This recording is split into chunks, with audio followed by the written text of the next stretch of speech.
A'udzubillahi minasyaitonirrajim. Bismillahirrahmanirrahim. Assalamualaikum warahmatullahi wabarakatuh. Macam mana tenang bagi salam macam itulah je tenang jawab kan. Alhamdulillah. Alhamdulillahirabbil alamin wassalatu wassalamu ala asyrafil anbiya wal mursalin wa ala alihi wa sahbihi ajmain. Subhanaka la ilma lana illa ma 'allamtana innaka antal alimul hakim.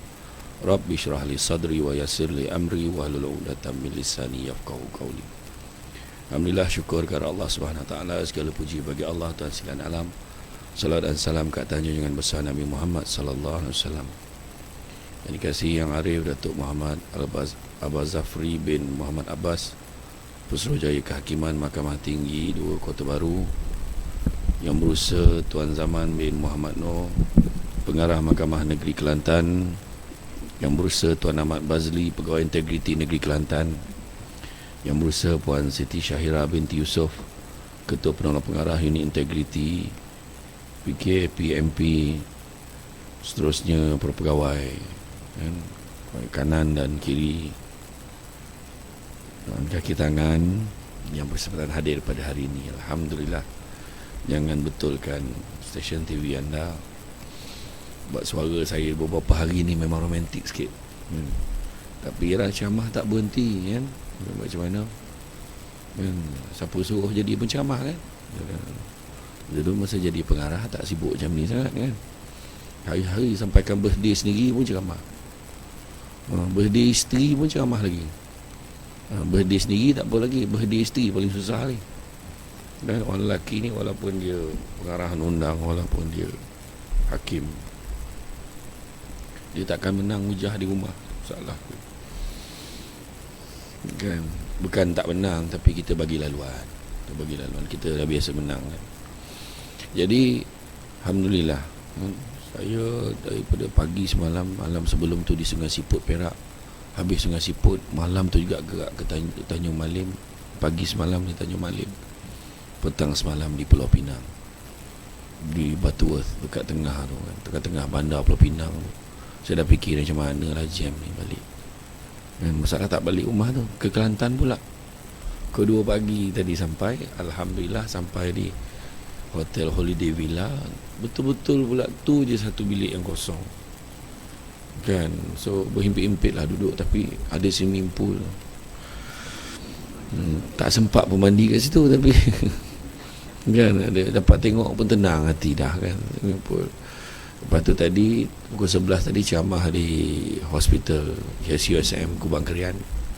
Yang ni di sini, malam ni di Gua Musang. Habis di Gua Musang, pagi esok di Mindef. Macam tu lah hidupku. Kan, hari-hari tengok bini orang. Bini sendiri tak tengok tu. Tapi apa pun tugas kan. Jadi betul lah yang disebut tadi, saya pernah bergelar pengarahan undang, legal advisor, betul. Banyak berbincang dengan apa. Dan betul, sebelum saya bergelar Syamsul Debat, saya ketika bekerja dulu, saya handle team building untuk magistrate.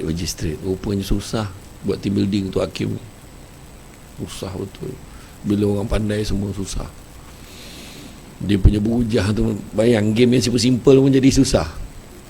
Game tu simple ya, dah mula bodoh lah ni, semua dia marah. Tapi pengalaman kan, pengalaman. Jadi alhamdulillah.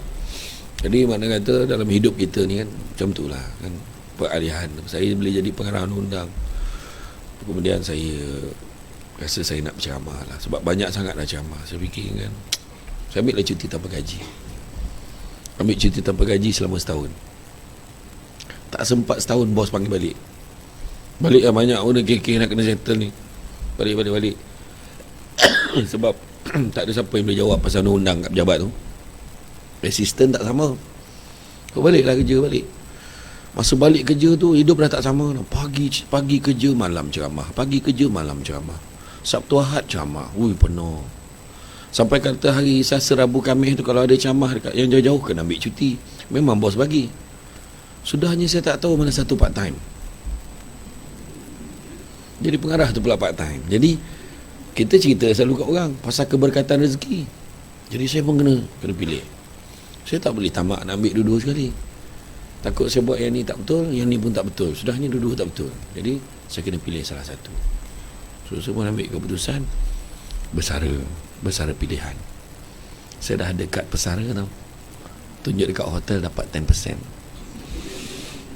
Tu sekarang kan. Jadi alhamdulillah saya pilih untuk jadi penceramah lah.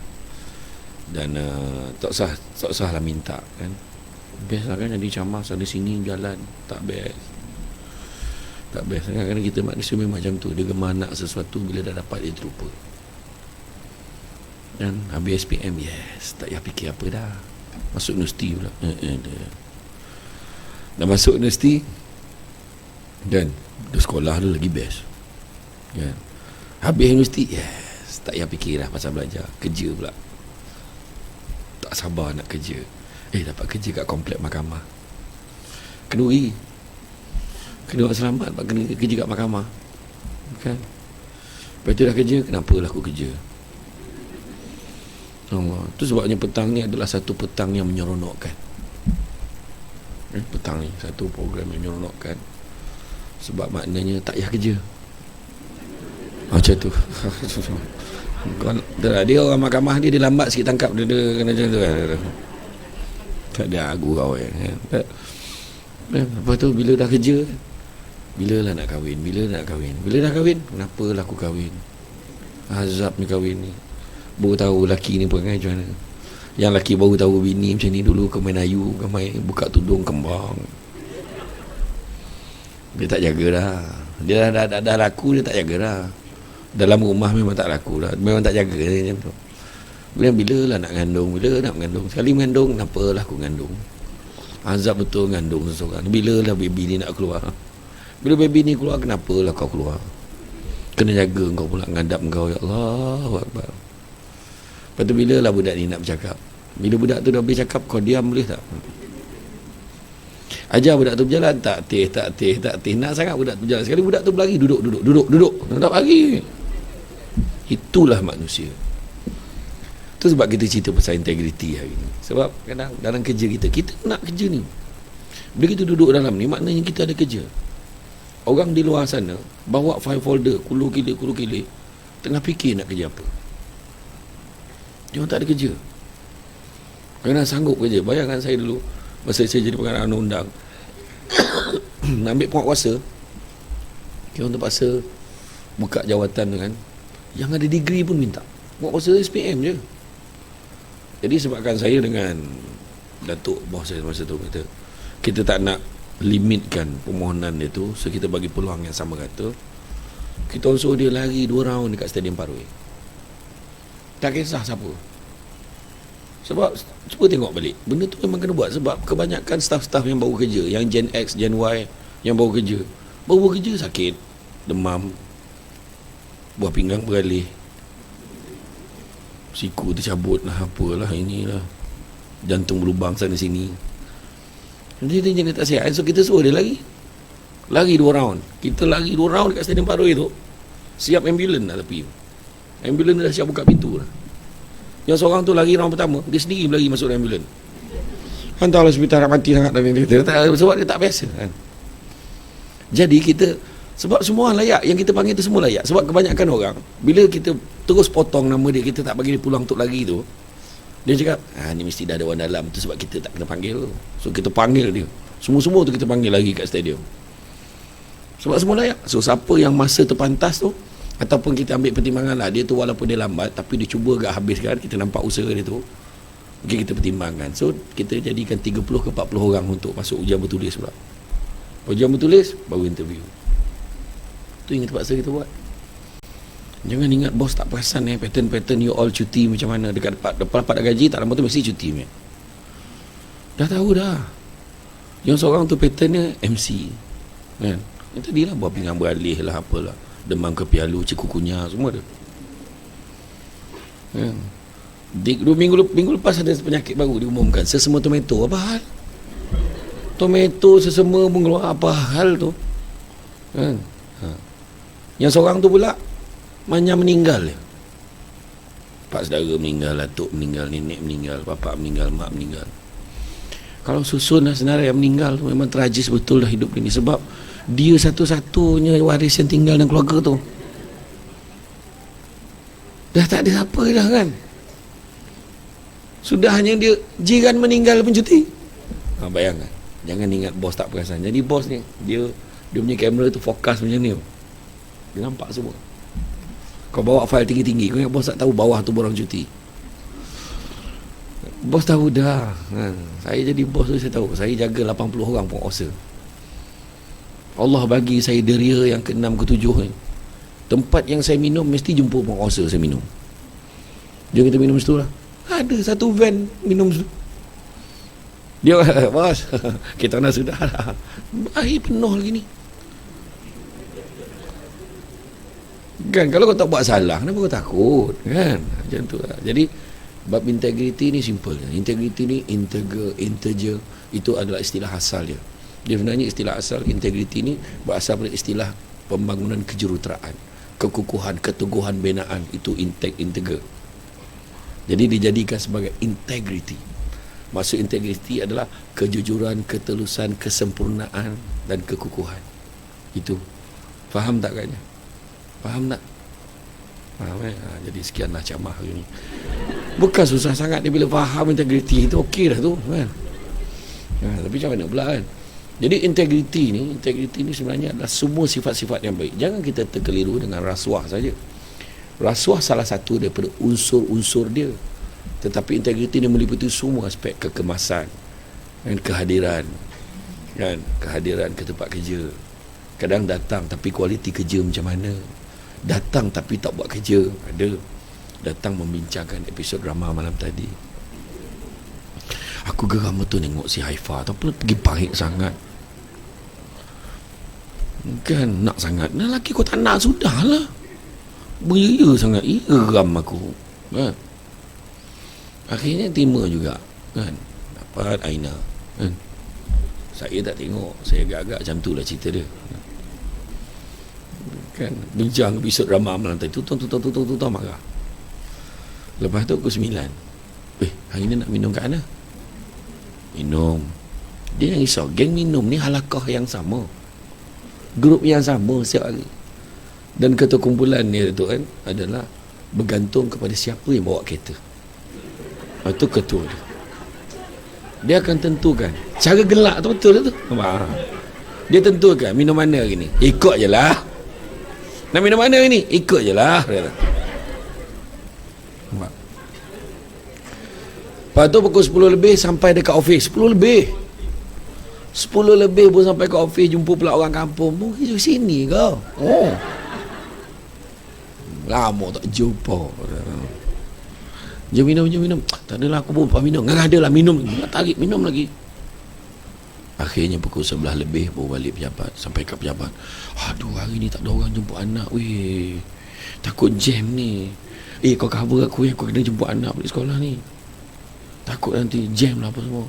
Cover aku tau. Keluar jemput anak. Pukul 2 tak balik pejabat lagi. 2:30 sampai teruk betul jam. Orang tanya pun tidak. Dia yang cakap teruk betul jam ni. Ya Allah.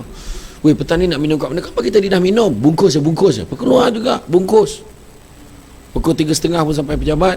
Budak buat kerja. Tak. Tengok jam. Weh, sekarang kerja tak rasa kan, tiba-tiba dia kumpat. Bukan tak rasa, kau memang tak kerja masalahnya. Tu isu dia. Faham tak? Inilah cerita keberkatan rezeki sebenarnya. Man, iya. Lepas tu kita tanya-tanya, kenapa banyak masalah dalam hidup aku? Kenapa isu aku macam ni? Kenapa aku macam ni? Kenapa macam ni? Sebab keberkatan rezeki.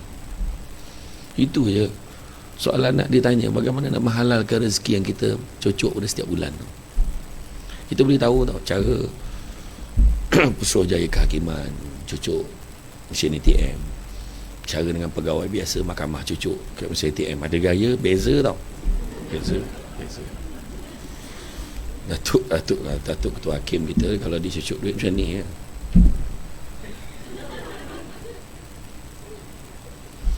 Sebab dia yakin ada dalam tu. Saya silap dia boleh sound sebelah. Cuba tengok balance tengok apa, tak apa nampak. Saya silap macam tu lah kan. Tapi yang belakang-belakang ni kalau cucuk duit, sini ni, ajak kawan cover tutup. Betul, bodoh, tak masuk lagi dia, terima. Marah dia. Kan? Kak, kalau kau rakam kau gelak, kau tak rakam lah kak. Dia rakam, lain kali bawa tripod lain kali. Tak, tapi itulah isu integriti. Macam contoh kita naik kereta kan, kita naik kereta, kita sampai dekat satu traffic light, lampu merah, pukul 2:30 pagi, tak ada satu umat pun kat situ, kamera pun tak ada. Apakah kita akan terus berhenti di sana? Nak pula ada dikira-kira lagi 90 saat lagi, 90, 89. Kalau dia kaki tangan kompleks Mahkamah Kelantan, dia akan berhenti. Yo. Yang paling saya marah di Putrajaya, terus saja belok kiri kalau tak ada kenderaan. No, dia ngajar kita kat traffic light tu tak payah berhenti. Nampak tak? Saya try buat kat Kuala Pilah kena saman. Nampak tak? Tak, benda ni lah. Sebab integriti ni kita akan jaga diri kita, walaupun ada orang, tak ada orang nampak ke pun, kita akan buat, kita akan jaga. Sebab dia ada prinsip ihsan dalam bekerja. Ihsan ni, kita buat satu perkara seperti kita nampak Allah, dan kalau pun kita tak nampak, kita yakin yang Allah nampak kita, Allah perhatikan kita. Nampak tak? Itu sebabnya dalam hidup kita ni, kita kena faham, hidup dalam dunia ni sementara, apatah lagi yang ada dalam dunia. Jadi sementara dalam dunia ni, tak usah nak kejar kaya, tak usah nak kejar kaya sampai bila pun tak kaya. Siapa yang kejar kaya sampai bila pun tak kaya. Allah uji muda dengan tua, sehat dengan sakit, lapang dengan sempit, hidup dengan mati, kaya dengan tak. Allah tak uji kaya dengan miskin, Allah uji kaya dengan kecukupan.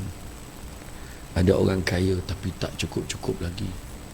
Ada orang gahu-gahu, kenapa bang, dalam bank tinggal 10 juta, kau tak rasa nak bunuh kau orang? Cakap dia boleh cakap dalam bank tinggal 10 juta sebab dia dah biasa ada 100 juta. Tiba-tiba tinggal 10 juta, dia rasa susah sangat. Sebab kita ni belajar bersyukur, sesuaikan diri kita dengan keadaan, kan? Sesuaikan diri dengan keadaan. Ukur baju badan sendiri. Di kandang kambing kita, di kandang harimau kita mengucap, bukan mengaum kak. Kau ingat rimau tak kenal kau siapa? Kau aum-aum hilang kepala kau. Dia confidentnya mengaum ni kan. Betul, sesuaikan diri kita dengan keadaan. Kita susah tapi sebenarnya mak ayah kita dulu lagi susah. Tapi kenapa bahagia? Happy. Makan atas tikar mengkuang. Makan ramai-ramai, adik makan macam ni, apa sepah-sepah, dia muka nasi kat rambut. Elok-elok dek makan, mak kita macam tu je. Lepas tu bila dah berterabur tu, dia gulung-gulung tikar, kibas bagi ikan, bagi ayam dengan itik makan.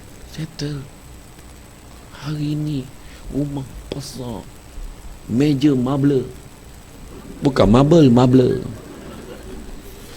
tapi makan berdua je. Kejap, mentah lagi mama suap, takut sepah, tak nak bersepah. Apa hal beli meja besar tapi tak boleh makan sesama? Dah makan berdua, jauh-jauh lah tu. Abang bergema, saya nak laut tu. Apa pekak kau. Aduh, makan bersama tu penting. Ramai yang tak tahu, bila kita makan sama, bila anak kadang minta kan, bu nak sayur, ambil lah sendiri. Kau tak nampak ke ibu kau ni penat ni, terbanyak kerja ni, nak suap adik kau lagi. Kadang ada ibu jawab macam tu. Ibu nak sayur tu sikit bu, ambil sayur letak dengan anak, dapat pahala sedekah lagi besar daripada bagi makan anak orang lain. Tahu? Beh, nak sayur beh. Isteri minta kan, ambil.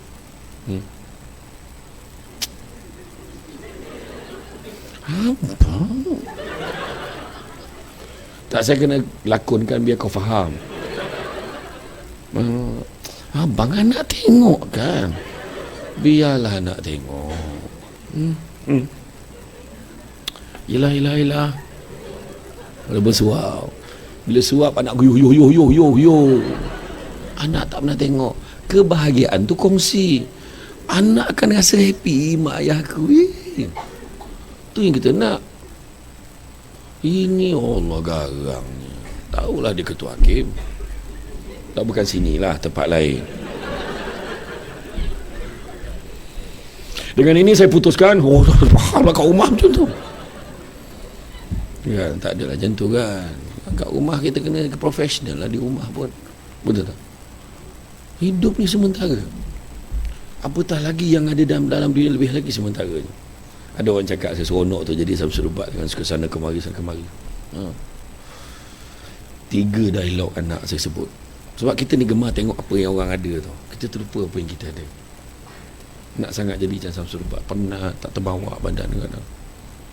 Saya kadang tertidur jaga tajuk apa ni. Bayangkan tu, sampai tajuk apa ke. Anak-anak tanya 3 soalan anak saya. Tak best. Dah lama abah tak hantar pergi sekolah. Hantar pergi sekolah tu nikmat sebenarnya. Tuan bagi kat kita. Bila last hantar anak pergi sekolah? Dia tanya balik. Ni sehari boleh hantarlah. Tak lama besok tiba-tiba kita rindukan saat tu. Memang kita hantar anak pergi sekolah. Betul.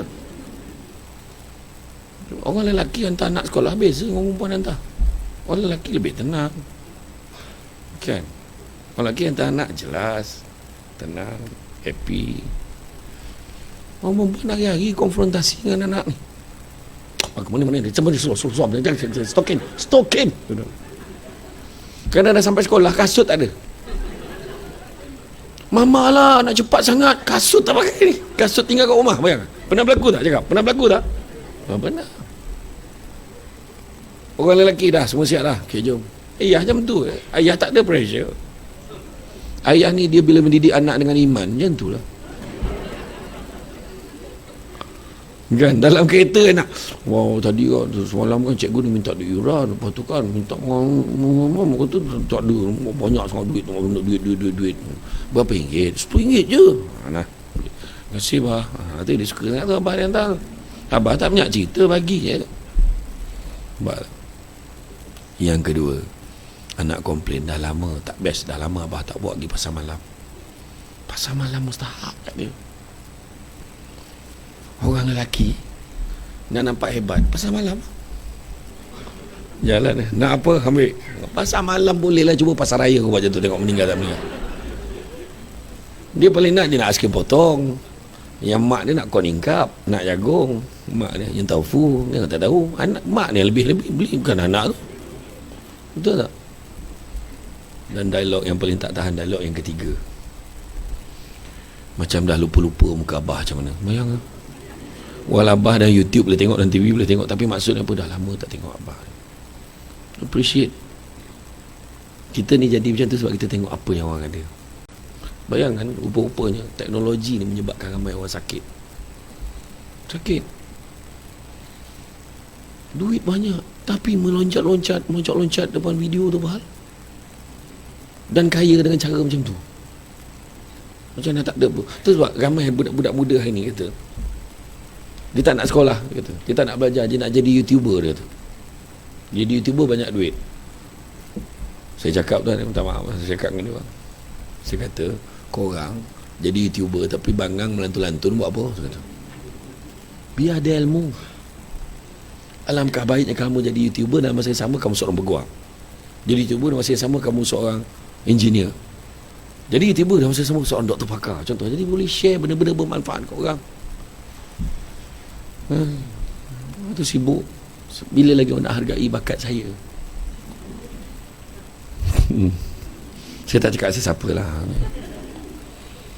Kan tak ada, kadang-kadang cuba kau nyanyi tu bagi jiran-jiran dengar dulu. Okey tak suara aku cakap? Tanya tu terang. Kan? Kita nak hargai ni, tengok, bayangkan cuba tengok Gegar Vaganza. Sampai masa penyanyi yang sedap-sedap ni, Gegar Vaganza ni, dia minta nyawa nak nyanyi lagu sendiri. Lagu sendiri pun dia dah tak sampai dah nak nyanyi. Nak cakap apa? Tu saya jumpa dengan Datuk Nora Arifin. Datuk Nora cakap dengan saya, sebenarnya bila kita sampai kita dah naik usia kita kena ubah not lagu tu, sesuaikan dengan usia kita, baru dia lagu tu jadi sedap.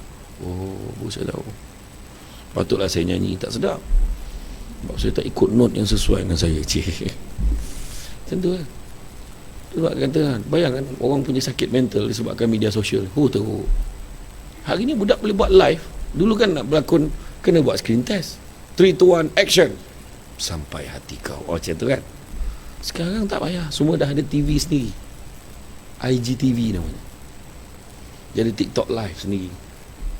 Ada seorang budak dia boleh buat live kat Instagram tu, sikat rambut. Apa? Kita tak ready lagi lah couple-couple. Kita belajar lah ni. Lepas ni kan kita orang belajar lah. I love you too. Yang saya ni pula, kita tengok live malam tu, tak live Ustaz Kazim. Menyanyi Ustaz Kazim. Ustaz Belah Khairi, ya Allah, menjerit dia. Tak Ustaz Jafri. Dengar pula Ustaz Ilyas. Kita tekan budak yang tengah sikat rambut tu. Bila saya tekan pub live tu dekat tu, Samsul Debat join. Samsul Debat tengok kita lah, mana pula aku nak keluar ni, ya Allah, mana tekan nak keluar. Terlupa pula, terperanjat. Itulah budak sekarang. Dan sampai satu tahap sekarang, di pejabat kita pun ada orang yang macam tu. Dia gila media sosial. Dia boleh ambil gambar bunga, gambar phone dalam kotak yang baru tu. Saya tak nak sebut jenama dia, tapi ada huruf kat depannya. Saya tak nak sebut jenama dia sebab dia tak taja camah kita hari ni. Jadi dia letak phone tu, kemudian dia tulis, "Thanks for my beloved hubby for this lovely gift on my birthday." Orang pun komen, untunglah. Yelah, bila nak open table. Baiklah, untunglah dapat hadiah handphone apa semua. Rupa-rupanya phone dengan jamanan bunga tu dia beli sendiri. Bayangkan sampai tahap tu. Dan sampai satu tahap dia boleh create satu account untuk puji post tu. Itu nama dia split personality disorder. Memang ada orang macam tu. Dia nampak normal, dia bergurau dengan orang gelak boleh, tapi kalau orang bergurau dengan dia kadang dia sensitif, orang marah terlebih-lebih. Ada orang macam tu. Jadi kita pun sampai tak berani dah bergurau dengan dia. Faham tak? Dia memang ada orang macam tu. Tu tahap dia. Jadi tu sebabnya macam hari ni kan saya lalu tadi, mungkin saya tak tahu dia ambil gambar macam ni. Tak boleh kan? Lepas tu masuk dalam Facebook, saya nampak dah ni, nampak. Alhamdulillah dapat tengok Samsul Debat depan-depan.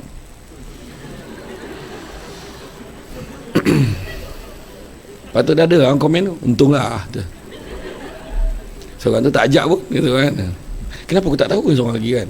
Macam-macam. Dia sampai satu tahapnya tu. Ada orang tu dia jadi sakit. Dia boleh marah suami dia sebab tak like post dia. Apa masalah?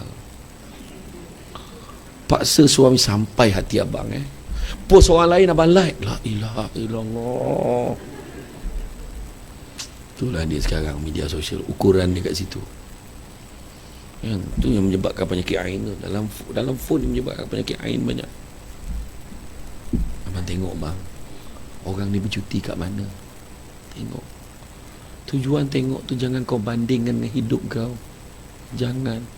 Yang susahnya suami, muka tak elok tu mak. Risau banyak fikir. Orang lelaki kan. Orang semua bercuti kat UK. Kita asyik-asyik Uban. Asyik-asyik Uban. Ulu Bendul. Carilah tempat lain kan. Contohlah macam orang macam saya kan, bila sampai bila dah berhari-hari ceramah, sekali tiba-tiba ada program free hari tu, dapat duduk rumah. Hari ni tak ke mana-mana ke? Soalan tu yang susah tu kan. Tu biasa. Tapi kita fahamlah keadaan kan? Jadi maknanya tu sebabnya integriti ni sebenarnya adalah satu perkara, jaga kerja kita ni sebaik-baiknya. Nabi sebut, sesungguhnya Allah sangat suka hamba-Nya kalau buat satu amal pekerjaan dilakukan dengan keadaan baik, teliti dan sempurna. Itu integriti. Baik, teliti dan sempurna. Buat sungguh-sungguh. Bukannya main-main. Bukannya asbol. Asal boleh. Buat sungguh-sungguh. Ya. Kadang kita buat bukan sebab untuk dapatkan satu apa, habuan. Tak. Kita buat ni ikhlas. Ikhlas ni tahu tak apa maksud ikhlas? Apa maksud ikhlas? Itulah boleh tanya koma. Darah tak jalan, oksigen tak sampai ke otak dah, macam tu. Tak, saya tanya ni audience ni, saya tanya. Apa maksud ikhlas? Tak mengharapkan balasan. Wa imma, terima kasih pun tidak diharapkan. Ingat tu. Orang yang ikhlas bekerja, dia sebab ni 5. Kalau ada 5 ni dalam hidup kita, hidup okey. Selamat dunia akhirat. Sabar, syukur, tawakal, redha, ikhlas. Ikhlas ni dia sama sekali tidak mengharapkan ganjaran manusia. Wa imma, terima kasih pun tidak diharapkan. Ni dia lah cakap tu. Aku tolong dia ikhlas. Dia terima kasih pun tidak. Ayat dia tak? Macam mana tu ikhlas macam tu? Sebab orang yang ikhlas macam mak ayah kita dulu tolong orang. Orang tu tiba-tiba cakap terima kasih. Terima kasih. Kenapa? Alah kenduri itu kau tolong aku. La ilah Allah. Tak ada benda lah. Nampak? Itu ikhlas. Nampak tak? Sebab kita yakin bila kita buat baik, Tuhan akan balas kebaikan. Tak tahu apa kebaikannya. Adalah benda lain. Ada orang tanya saya, Ustaz selalu cakap rezeki tak pernah salah alamat. Tapi kenapa tak pernah sampai ke alamat mak saya? Apa punya soalan tu? Rezeki ni jangan kita ingat rezeki tu sama macam yang kita nak. Kita ada 10 benda yang kita nak, Tuhan dah bagi 7. 3 lagi belum dapat. Kita bising cakap, kita ni tak ada rezeki. Tak ada rezeki, tak ada rezeki. Bukan, rezeki kita kat tempat lain. Rezeki kita rumah kita mungkin tak besar, tapi cukup untuk kita dengan anak-anak. Cukup. Nampak tak? Mungkin Tuhan tak bagi kita kaya sangat, tapi bagi isteri pandai masak. Lempah-lempah jadi. Lempah-lempah jadi. Lempah sayur jadi daging gila betul. Apa dia tak pandai masak? Si kerabu, si daging, si gopal, pak tikai. Oh. Saya berapa tahun tolong maklum saya menega masakan Patah Timur. Tu saya tahu. Ya, tapi hidup happy walaupun susah happy. Sebab apa? Sebab syukur dengan apa yang kita ada. Itulah isteriku. Syukur. Ikhlas terima isteri kita seadanya. Orang dulu mana ada bercinta? Tak ada. Sekarang bertunang pun bersanding. Gila betul. Tak kerti bahasa betul. Tak ada adab. Bertunang bersanding. Tak ada adab tu. Lelaki tak patut datang majlis bertunangan. Tak payah datang. Saya sahun anak saudara saya. Tiba-tiba datang. Kau apa datang? Cakap. Tak payah datang. Bersanding pakai sarung cincin. Apa ke gila? Mak dia tu sarung cincin. Bakal mak. Mentua. Okay lah. Makan sirih berpinang tidak. Pinang ada di kota Melaka. Makan sirih menganyang tidak. Tagah dek budi dengan bahasa. Kalau mencari pokok berbuah, pucuk elobek dahan berdaun. Kalau nak jadi insan bertuah, duduknya beradab, tagak bersantun. Tu dia. Adab kena jaga. Tu sebabnya integriti ni termasuk juga nilai adab. Kalau dia tak hormat dengan hakim, memang kena halau lah. Kenapa bila hakim bangun, semua kena bangun? Bangun. Kita tak ada kena bangun. Bukan kes kita pun, tapi kena bangun tak? Kenapa? Hormat. Iya. Dia lupa dah tutup kan? Kenapa? Hormat ni. Iya. Kalau tak boleh jawab, kena baling dengan fail hakim baling fail tu. Biasa. Sebab apa? Kita lah salah. Kita tak prepare. Tu cerita dia kan. Hidup kita macam tu lah. Sebab kerja ni nak jadikan kesempurnaan tu, kena kerja elok. Nak berjaya dalam hidup 5 perkara tu. Saya kata tadi, ikhlas. Tidak mengharapkan ganjaran manusia. Tapi Tuhan bagi kita macam-macam rezeki. Tuhan bagi rumah, Tuhan bagi anak. Ada orang tu anak ramai betul, rajin ni. Rajin beranak. Waalaikumsalam beranak. Assalamualaikum. Waalaikumsalam beranak. Bagi salam jadilah. Ada orang tu tepuk nyamuk, faham beranak. Yang faham, tak faham sudah. Lama mikir kan. Tu cakap orang dulu tu. Iya, alhamdulillah rezeki kan. Rezeki siapa bagi? Rezeki siapa bagi? Allah. 3 hakikat rezeki yang kita kena faham. Pertama, punca rezeki Allah tentukan. Ada rezeki daripada gaji, ada orang rezeki naik pangkat, ada orang rezeki anak ramai, ada orang rezeki mak saudara meninggal dapat duit tanah, tak ada satu pewaris lain, kita dapat. Contoh, itu pun punca rezeki juga. Bab kenaikan pangkat dah tak ada siapa, kita pula naik pangkat. Contoh, dapat pelakon naik pangkat, kita pun tak sangka. Contoh, punca rezeki Allah tentukan. Saya pun tak nak terfikir saya akan jadi penceramah. Allah tentukan punca. Kedua, hakikat rezeki kita kena tahu, Tuhan tentukan juga kadar dia berapa banyak. Tak lama lagi belanjawan, Perdana Menteri akan umumkan lebih kurang macam ni lah. Bagi menghargai jasa penyawat awam, berkaitan dengan ini diumumkan insentif kewangan secara one off sebanyak RM700. Ramai lah tepuk tangan. Ada lah yang bunyi 700 benda orang pula kan. Tapi pada setengah orang 700 tu besar. Lepas PM umum dia tu pergi cocok tu memang tak ada lagi. Susu tak ada pun kita kan. Awal sangat pergi cocok tu bang. Bayangkan tu. Sebab pada dia besar. Sebab kita jangan pandang kecil. Sebab kadar tu Tuhan tentukan. Kita tak dapat duit kat situ. Mungkin duit tu rendah pada kita, tapi rupanya Tuhan bagi rezeki. Suami pun dapat dah 1,400. Nampak tak? Contoh lah. Pada saya besar tu 1,000 tu besar sangat. Buat saya tak pernah kisah pun. Saya ceramah berapa nak bayar okey je. Orang panggil saya ceramah 1,500 datang, 2,000 datang, 10,000 datang. Ada ceramah tu bajet RM50 dia Ustaz. RM50 lah, tapi itulah sekali. Memang tak datang lah lepas tu.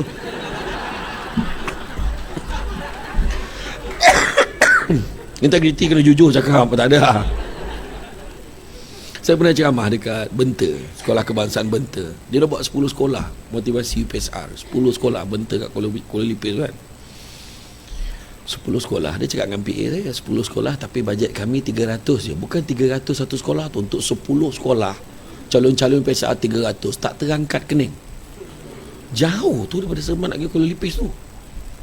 Tapi saya ni jenis tak suka batal program. Saya kata okey je.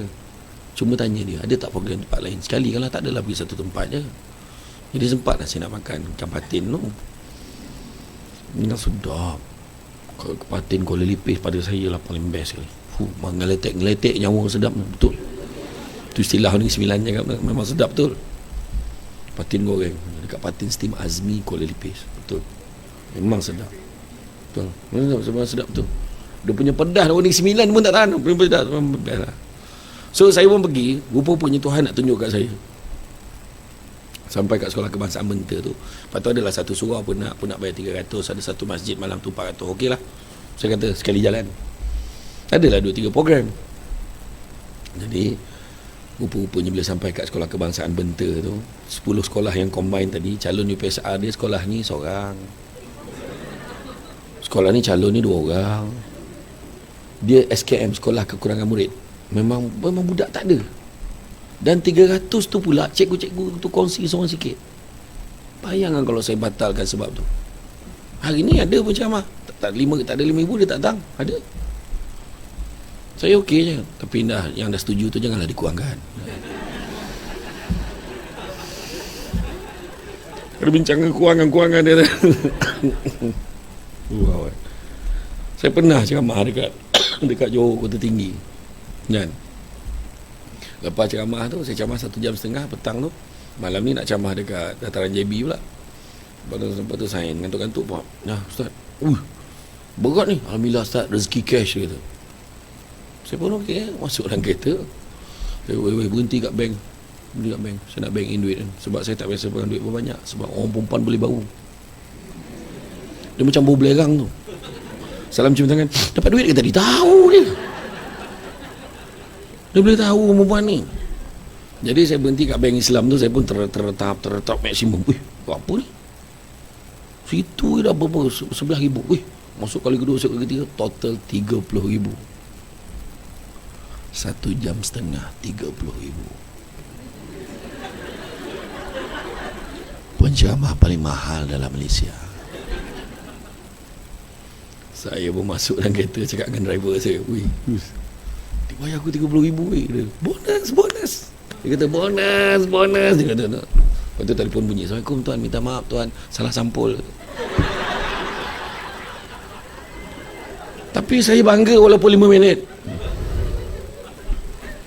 Salah sampul, saya tak nak sebut lah nama agensi tu, agensi kerajaan jugalah. Rupanya dia dah tersalah. Bahagian kewangan bagi duit kat dia semua, ni duit penceramah semua dalam ni. Dia ingat semua duit penceramah. Rupanya ada 2 slot lagi belah pagi tu pun tak bayar lagi. Lepas duit catering, duit kemah, semua situ. Jadi dia kata, lepas tu, "Tuan, macam mana tuan? Adakah kau bagi duit tu kat aku?" "Jangan tuan, mati saya kena secah ni tuan. Saya ni main gurau-gurau kan." "Tak apa tuan tolak je berapa duit tuan macam ni. Aku transfer balik semua kat kau. Jadi kemudian kau transfer balik kat aku berapa aku patut dapat. Supaya dari segi audit senang kau nak jawab." Itu yang sepatutnya kan. Mana boleh tolak saya siap. Dia kata, "Saya bagi balik semula." Itu pengalaman saya tak boleh lupa. Dah naik, dah canya cuci tangan. Salah sampul, wasam tu. Ya, tapi itu integriti tu cerita kan. Itu cerita kan. Kita nak cek keberkatan. Banyak tak berkat buat apa. Tu sebabnya kalau saya wish birthday orang, doa saya akan kata apa? "Selamat menyambut hari ulang tahun kelahiran. Semoga dipanjangkan umur dengan segala kebaikan dan semoga dimurahkan rezeki dengan segala keberkatan." Nampak? Semoga dipanjangkan umur dengan segala kebaikan. Maknanya panjang umur nyusahkan orang buat apa? Allah bila nak mati engkau yang minta panjang umur. Jadi doa semoga dipanjangkan umur dengan segala kebaikan. Maknanya biar panjang umur ada manfaat kat orang. Dan semoga dimurahkan rezeki dengan segala keberkatan. Maknanya walaupun berang rezeki berkat semua. Itu penting. Kata tadi, hidup kita ni macam tu lah kan? Dan ada masa tu sebabnya kata jangan kita betul sebab saya ceramah ni Alhamdulillah lah. Alhamdulillah. Nak bertahan ceramah ni kan, Allah Allah. Tak senang jumpa kat luar. Orang nak bergambar lagi, kena cari kedai yang tak ramai orang. Sebab tak boleh makan, ambil gambar je. Masalah kedai tak ramai orang tu tak sedap. Masalah dia. Hari tu saya keluar pada restoran Laksa Sarawak kan. Saya ambil gambar boleh? Non-Muslim tu ambil gambar boleh? Boleh. Tak salah orang kan? Tak salah. Adiputra kan? Saya kata bukan. Saya agak kecewa tau dia. Saya tak adalah terbawa-bawa sangat, tapi saya berlari lah masuk dalam bilik air tu. Tang mana? Tang mana sama tu. Malam tu dia tag saya. Dia tag saya dekat Instagram tu, bukan Adiputra, bukan Mak Kilau, bukan Sasu Yusof. Abal aku. Dia berperasan katnya belah malam. Kan, ya. Saya jiran sebelah rumah dia, bila tengok dari depan kan lah macam lain sikit kan. Dia lain dengan kita tengok dalam TV lain. Macam tadi kan saya lalu tadi saya dengar, bukan saya tak dengar. Dia orang yang mengumpat bukan saya tak dengar. Orang perempuan mengumpat pun kena perlahan. Tingginya. Salahkah aku tinggi cakap? Nampak? Dia gelar besar tu, betul dia kata. Saya buka mas tadi, dalam TV nampak tua kan, kau hajam tu. Tapi saya maafkan. Jiran sebelah rumah saya, jiran lama saya, dulu saya duduk kat Taman Madang Senawang dulu. Dia duduk kat sebelah, dia tengah siram pokok. Saya buka kan, macam mana bang, macam kerja, saya okey. Lepas tu dia cakap dengan saya, "Bang, abang perasan tak? Muka abang sendiri macam pencamah dalam TV tu." Saya kata, "Siapa pula muka macam aku lagi?" Saya kata, "Siapa?" "Alah, yang tertinggi cakap Negeri Sembilan tu lah." "Samsul Debat ke?" "Ha, Samsul Debat." Dia tak tahu aku Samsul Debat. Saya pun cakap lah, "Bang, saya lah Samsul Debat." "Kau nak bergurau agak-agak lah." Saya tak percaya dia. 2 hari lepas tu saya balik pada ceramah, nak buka pintu pagar rumah tu, berlari dia salah, "Bang, minta maaf bang, memang saya tak perasan." Bini dia marah. Bini dia marah, "Abang buta betul lah Samsul Debat." Bini dia marah. Tapi okey, tu sebab tadi tuan cam saya kan, masa tu kita buat khusus Magistrate Team Building kan, Masjid Magistrate masa tu buat dekat Puteri kan, Puteri Resort kan. Masa tu nak sebut tanda tambah bahagi pun susah dulu masa tu. Saya ingat lagi grup ni, grup happening lah, main Damula menjerit. La ilaha illallah, budak-budak main Damula elok ya. Sebenarnya Damula tu sebenarnya nak ngajar kita, cantulah career kita kan. Ada orang baling tangga. Baling tangga. Ada orang tu baling nenek ular. Nenek ular lah. Ada orang tu pula jajak langkau. Dia menyang langkau. Dia tak ular tidak, tangga pun tidak langkau. Dia langkau. Masalah dia kat 98. 99 100 undur balik. 99 100 undur balik. Apa pengajaran ni? Ada orang senang naik pangkat pump rezeki dia. Jangan marah.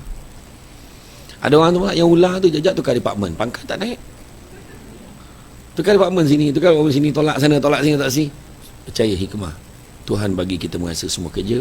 Bila kita pencen besok, kita dah tahu proses kerja. Yang 98 tadi bersambung-sambung kontrak. Tak pencen. Sebab apa? Maknanya percaya bahawa hikmahnya Allah bagi tahu kita khidmat kita masih diperlukan. Semua ada sebab. Macam kita ni lah, macam lagu dulu-dulu kan. Kalau kita tengok, kenapa bangau kurus? Ikan tak timbul. Kenapa ikan tak timbul? Rumput panjang sangat. Kenapa rumput panjang? Kebau tak makan. Kenapa kebau tak makan? Perut sakit. Kenapa perut sakit? Nasi mentah. Makan nasi mentah. Kenapa nasi tu mentah? Kayu api basah. Kenapa kayu api basah? Hujan turun. Kenapa hujan turun? Katak panggil. Kenapa katak panggil? Jadi tuan, itu dengan bangganya lah, dia orang masih ingat lagu tu. Saya saja ya test nak tengok beria menjawab, lepas ni apa. Tapi itulah dia orang jujur lah tu. Bila saya tanya dia jawab tu, walaupun jawapan tu tak logik, dia jawab juga. Sejak bila hujan turun sebab katak panggil juga. Tapi dia jujur lah, dia tahu lagu tu. Sebab hidup kita dalam karier, pertama kena jujur. Kedua, accountability, kebertanggungjawaban. Jangan sibuk menyalahkan orang. Yang tadi tu menyalahkan orang tu. Dia menyalahkan rumput menyalahkan ini, dia menyalahkan ini. Sudahnya, yang paling gentleman, ular. 3 kali tau dia ulang jawapan. Kenapa lah kau nak makan katak? Memang makanan aku. Memang makanan aku. Cuma satu lagi keratan rakaman dia dah dipadam oleh Jabatan Rakib Negara. So what? Dia kata. Orang tak tanya dah. Bila dia mengaku, orang tak tanya dah. Kebertanggungjawaban dia. Kita jangan salahkan orang. Itu sebab anak-anak kita ikut. Kenapa sekolah sini? Mak suruh. Kenapa hisap rokok? Ayah hisap. Mak. Kenapa kamu tak siap kerja? Dia ambil buku saya, cikgu. Kenapa kamu ambil buku dia? Dia bagi. Yang kamu bagi kenapa? Dia minta. Kan tak selesai tu. Macam tu lah hidup kita. Kemudian ukhuwah, jaga hubungan satu dengan yang lain. Sebab kebanyakan jabatan-jabatan yang jatuh di tangan SPRM berpunca pada dalaman. SPRM bila dia datang, dia siasat apa semua, habis dia buka. Itu sebabnya saya pernah bentang paper. Bicara integriti, nota bertindih apabila kain terlondeh, tajuk dia. Saya bentangkan paper tu dekat KPDN KK dulu. Sekarang ni KPDN HCP ke apa tak salah nama dia. Kementerian Perdagangan Dalam Negeri lah. So, saya kata, kenapa saya kata bicara integriti apabila kain terlondeh? Contohnya, katalah kaki kat buku lali kita, ni tangan saya tahu. Sebelum kau cakap, aku cakap dulu. Dengan ni saya katalah ni buku lali ada ruam. Ruam tu makin berkembang. Kita kena selesaikan cepat peringkat dalaman kita. Ambil minyak, sapulah cepat-cepat. Settle lah. Jangan simpan benda-benda tak baik ni. Betulkan cepat. Sebab kalau benda tu sampai pada pihak ketiga, ada orang dalam yang dengki, bergaduh sesama sendiri. So tersebar sampai pihak ketiga, doktor pakar tu SPRM. SPRM datang, dia kata jangan-jangan ni ruam ni jangan-jangan dah merebak ke tempat lain. Dilondehkan kain tu, langsung jumpa benda-benda lain dekat semua department kena. Tu maksud saya, analogi dia. Tu sebab kena hati-hati. Ukhuwah kena baik. Jatuh sesama. Nak bangun sama-sama. Kita naikkan nama jabatan kita, kan? Staff mahkamah memang macam tu, minum je kerjanya. Contoh orang cakap macam tu kan tak elok tu. Sedangkan setiap pejabat baru kod office kau, baru kedai lift. Aku pun tak tahu mana button ni. Canggih dekat luar kan. Setiap pejabat ada pantry kan. Bawa je lah makanan pada rumah, share-share lah, tak perlu keluar lah lama. Tapi memanglah dalam pengkeliling tu ada tulis waktu minum pagi 8.30, 9.30, kemudian tengah hari pukul 1 sampai ke 2, petang pukul 2.30 sampai 3.30 kan. Kenapa kau angguk? Mana ada? Tak ada dalam pengkeliling tu. Dalam pengkeliling takbiran awam hanya beritahu waktu kerja je 8.5. Lepas tu flexi time 8.30, 5.30, ataupun 7.30, 4.30. Itu pun setengah jabatan tak nak implement. Sama semua 8.5. Senang supaya semua dah ada kat office pada waktu yang dia nak. Tu je. So janganlah lebih-lebih. Saya benda yang paling saya terkejut waktu mula saya bekerja sebagai pengarah undang dulu. Mula-mula masa penawaran saya jadi penawaran pengarah tu. Saya masuk pejabat. Hari pertama saya sama kerja swasta. Kan tak pernah kerja kerajaan. Sekali masuk, saya tengah buat kerja, tengok undang apa, senarai undang kecil, bylaw semua, tengok apa, tengok senarai mahkamah tu buat. Lepas tu saya panggil Pak Rokiah sekejap. Panggil kerani tu. Ada apa tuan? Saya nak tanyalah, pukul berapa saya boleh keluar minum? Tuan kan pegawai, janganlah tanya saya. Sekatilah tuan nak minum pukul berapa. Oh ya ke macam tu ke? Saya kata. Itu jawapan pembantu takbir. Tapi kalau saya keluar, katalah saya keluar sekarang pukul 9, pukul apa saya kena balik? Tuan jangan tanya saya. Tuan tak nak balik pun sekati tuan lah. Ni jawapan ikhlas ni. Seorang pembantu takbir jawab macam tu dekat bos. Sebab tak pernah ada kan. Melainkan bos tu sendiri yang letakkan. Mesti pukul apa, pukul apa. Tengah hari pukul 1 pagi 2 tu sendiri yang keluar pukul 1 tu pergi makan. Tapi kena ada orang jaga kat pejabat gila-gila. Sebab dia counter tu kadang-kadang ada orang waktu tengah hari tu jadi free dan dia datang tak ada orang entertain dia. Macam mana? Macam saya, hari-hari dia ceramah, tiba-tiba tu lah masa saya free dan saya datang sampai dekat pejabat, you all tak ada, semua pergi minum. Dia keluar sekejap, tunggu saya dah nak kerja ceramah lain. Bukankah tu namanya zalim? Tu maksud integriti ni benda simple-simple je. Bukan kata benda besar lagi. Nampak tak? Tapi benda ni berlaku kat semua tempat kecuali kompleks Mahkamah Kelantan. Itu penting tu. Penting. Kena cover siap-siap. Kalau tidak tak panggil lagi lah. Itu antaranya lah. Bawa anak pergi pejabat, duduk dan diam. Jangan noti-noti. Jangan kacau mama. Nah, ambil kertas semua selai. Kertas apa punya? Kerajaan punya. Ambil pen ni conteng. Dakwat tu kerajaan punya. Tak halal bagi kita untuk bagi anak kita guna untuk tujuan peribadi. Tak halal. Alah sikit aja kot. Kalau yang kecil tak boleh jaga, yang besar lebih lagi tak boleh jaga. Kertas tu boleh bawa kot daripada rumah. Satu lagi gaya Cina. Apa masalah kau? Sampai nampak kontraktor Cina datang tu. Tahun ni tak ada limau ke? Apa hal kau tanya? Janganlah buang kita punya maruah kita senipis kulit limau. Jaga maruah kita. Kau boleh beli lambak sampai tak habis limau tu kat tepi jalan tu. Kenapa kita nak minta kontraktor? Dia bagi kita tu, dia bagi. Oh, kita kawan-kawan mah. Betul ke kawan-kawan? Dia akan pegang tengkuk kita sampai sudah tau. Jangan main. Saya tak ada. Minta maaf lah. Sebab saya geram, saya kata saya tak bagi. Ada tu kadang-kadang dah dapat 5. Okey, bagi semua sikit. Oh, jadi nampak telus lah. Bagi semua sikit. Tak, kena jaga tau benda tu. Nampak macam apa.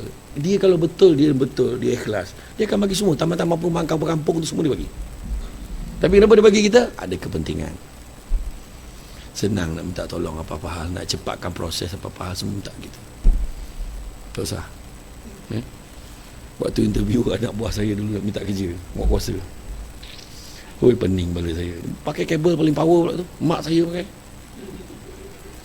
Ni makcik dia sebut lah nama makcik saya tu. Makcik ni dia minta ni anak ni siapa ni minta kerja. Apa pula takkan nak kerja satu departmen. Susah lah mak. Tak tahu dah, mak nyampaikan je. Pandai lah kau kata.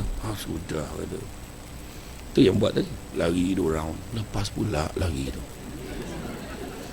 Suruh jawapan hujang bertulis. Lepas juga. Ya Allah. Lepas tu bila interview, So saya kata, sebab kata Lord Denning, justice is not only be done but must be seen to be done.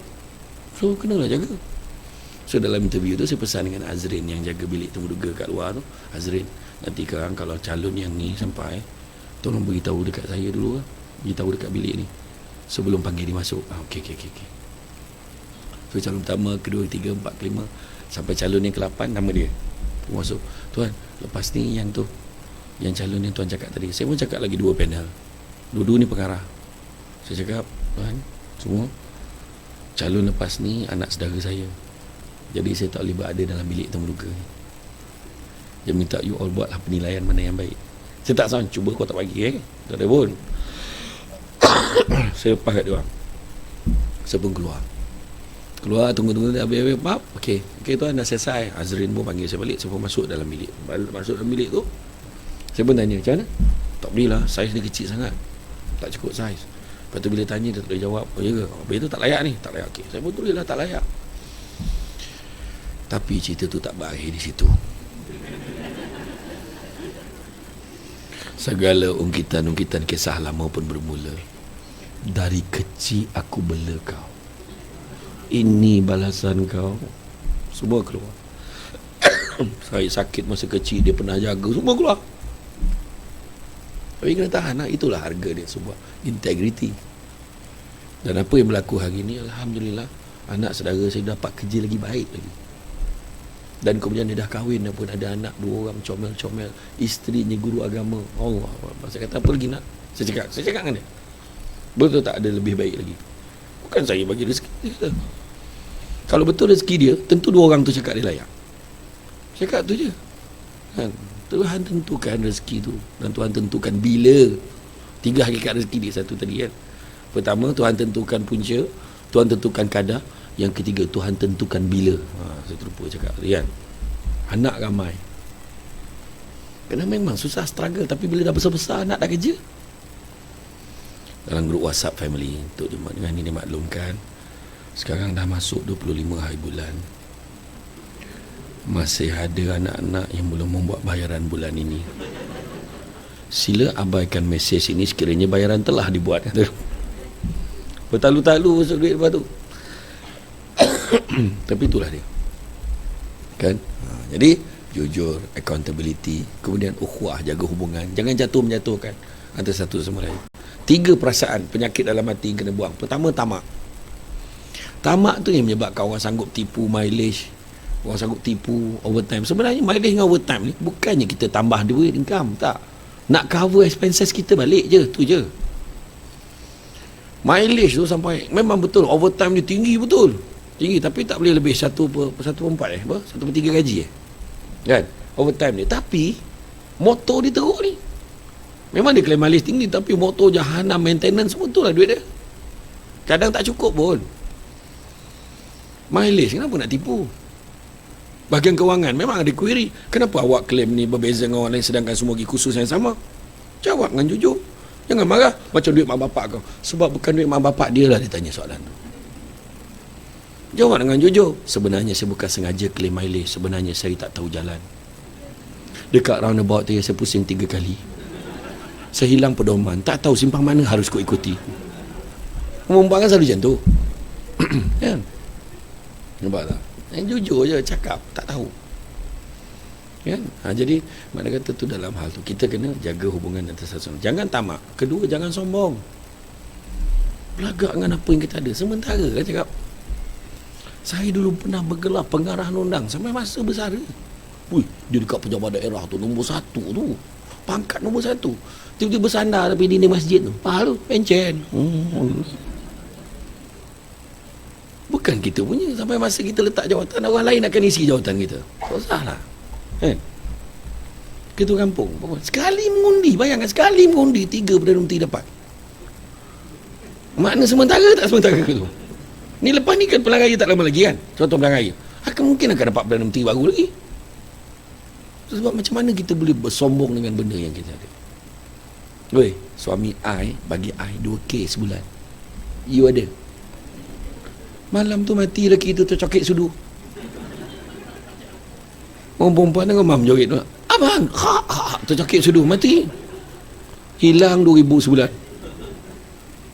Aku tak payah makan kat kedai ni, bini aku pandai masak, sorry besok tu sama makan kat kedai. Apa hal kau? Isteri aku meninggal malam tadi. Sementara rumah besar, dulu saya datang KB ni dulu, rumah ni besar gila, aku ada duit aku dah buat rumah macam ni. Hari ni orang tak heran dah rumah tu, berlambak rumah besar dah hari. Betul tak? Betul.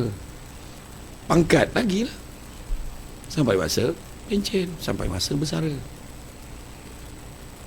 Tu yang orang lama tu, ayat yang paling best sekali bila keluar perkeliling mulai beberapa bulan, semua staf hendaklah begini-begini, semua staf tidak boleh begini-begini. Apa cakap orang yang dah lama? Kau orang muda-muda ni buatlah, akak dah nak pencen. Itulah ayat dia. Menyampah aku. Macam perkeliling tu tak tuju kat dia pula. Sebab bila lah tu?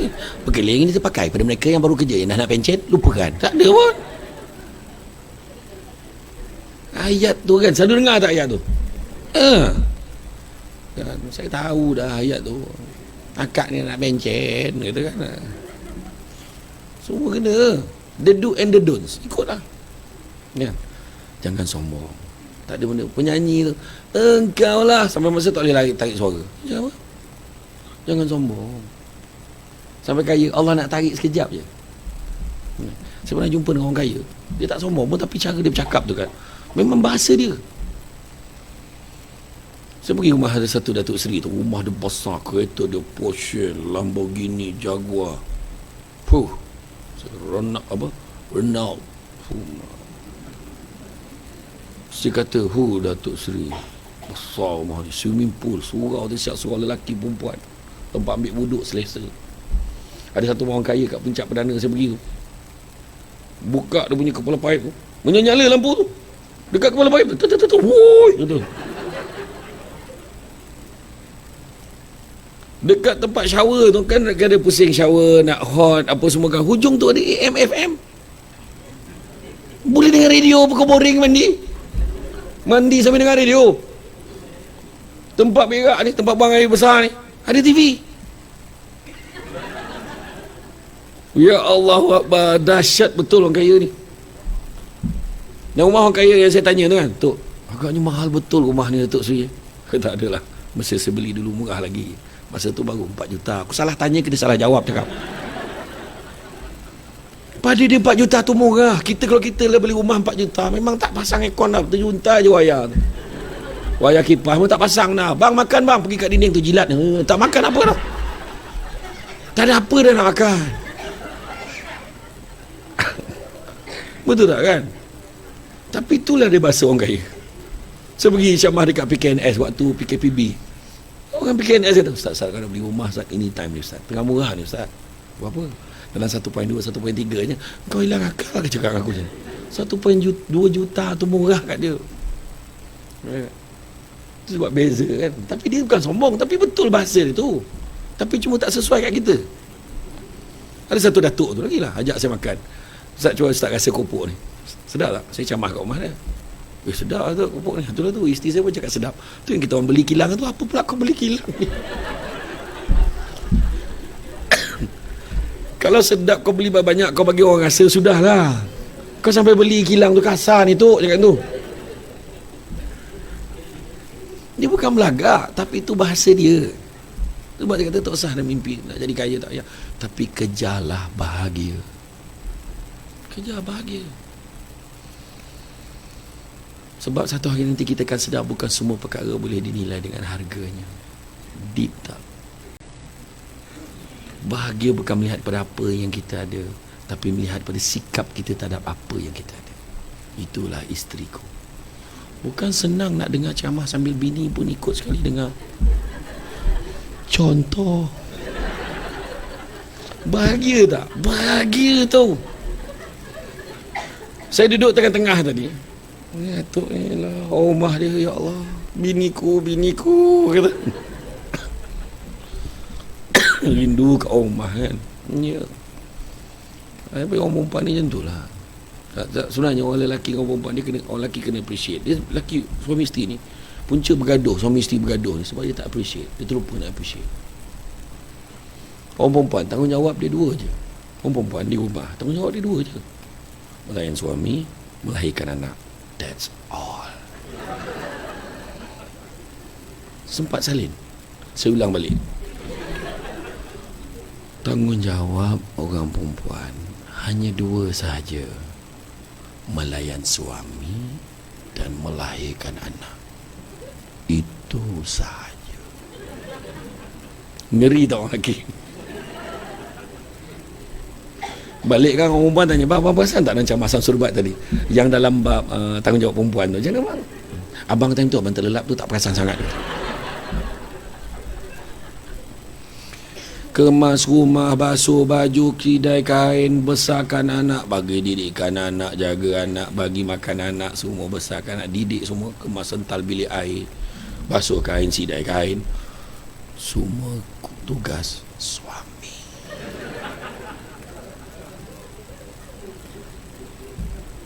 Inilah yang akan diperjuangkan oleh wanita mulai hari ini.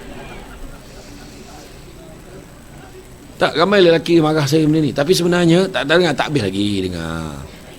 Tapi sebenarnya orang perempuan dengan rela hati memangku tugas suami.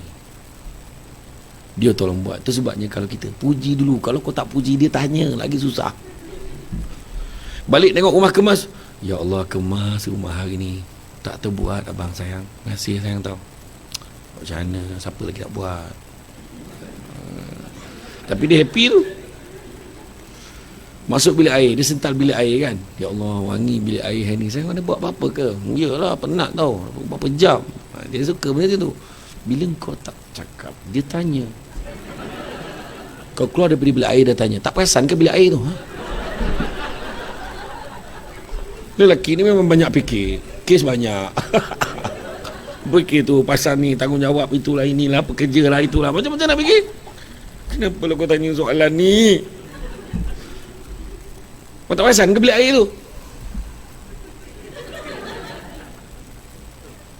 Kau renovate ke?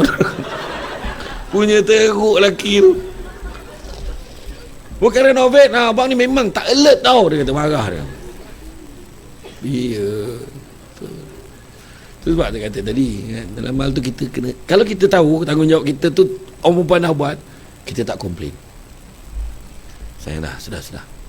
Jom kita makan kat luar Abang tengok isteri abang penat ni, kita makan kat luar. Tahu tak apa. Jom makan kat luar Siap. Bentang tikar kat luar rumah, bengeh. Wah, hajar ambil jantan tu. Kata, loya buruk tahap gaban ni. Sampai hati abang, tak ada lagu kau aja. Naik kereta. Okey, kita nak makan kat mana ni? Situlah masalah bermula. Orang lelaki dah pilih makan kat luar, kau decide lah nak makan kat mana. Saya cakap lah nak makan kat mana, ikut abang lah. Cakap lah, ikut abang. Jangan nak tanya, tak tahulah. Bergaduh tu. Sudahnya bawa pergi kedai tom yum. Duduk. Makan apa?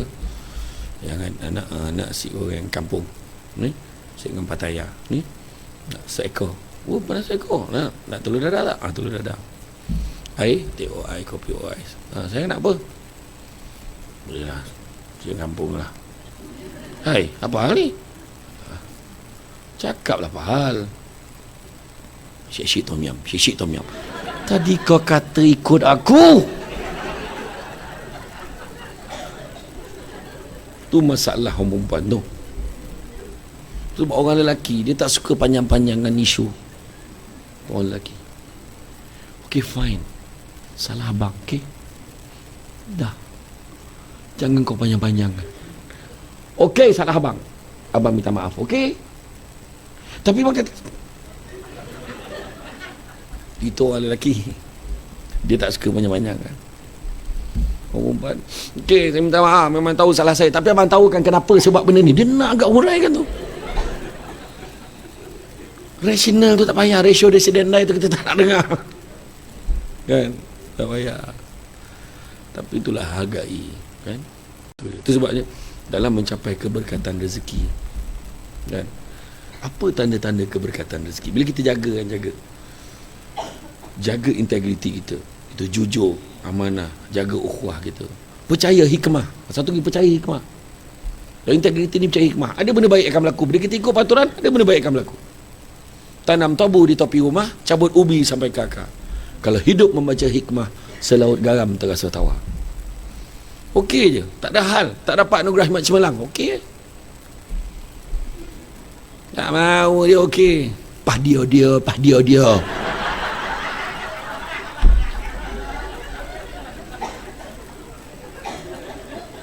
Aku agak-agak macam tu lah.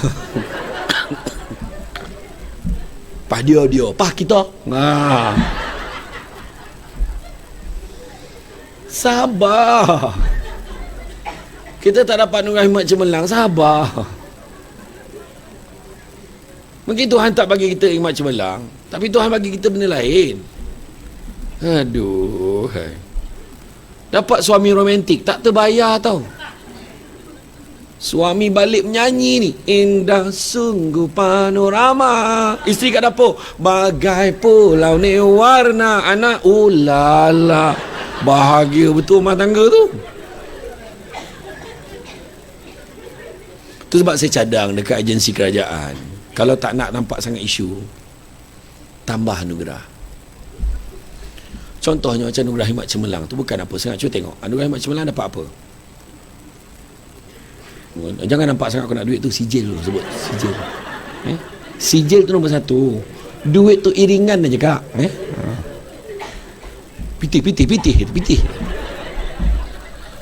Boleh pitih tahulah. Sijil tu yang penting. Yang kekal ni sijil tu. Duit tu. Mana bahagian HR? Human resource mana?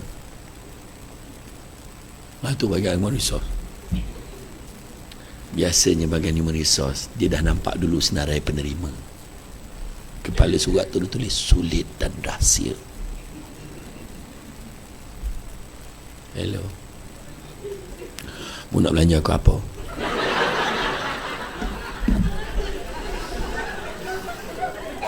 Iya, saya tahu dah. Kau nak belanja aku apa?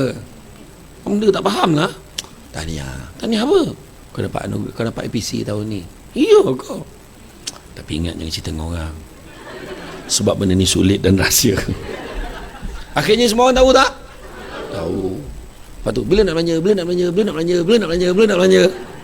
Itu yang naik atas pentas tu muka tak elok.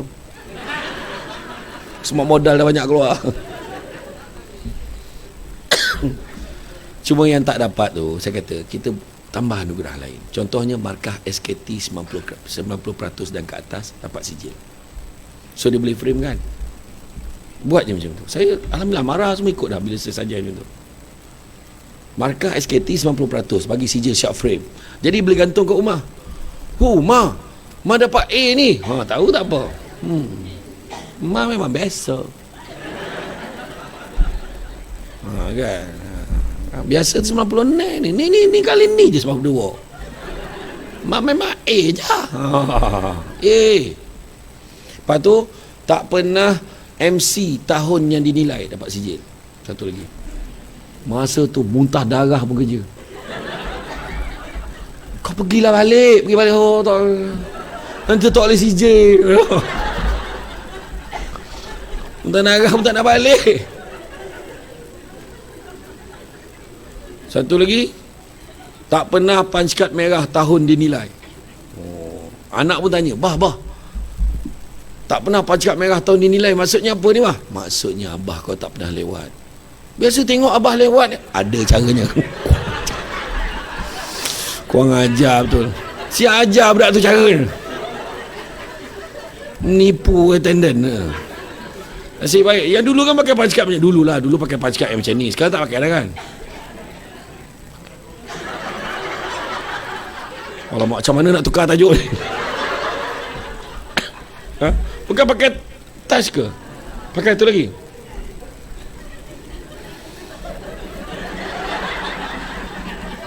Tak, saya nak maklumkan,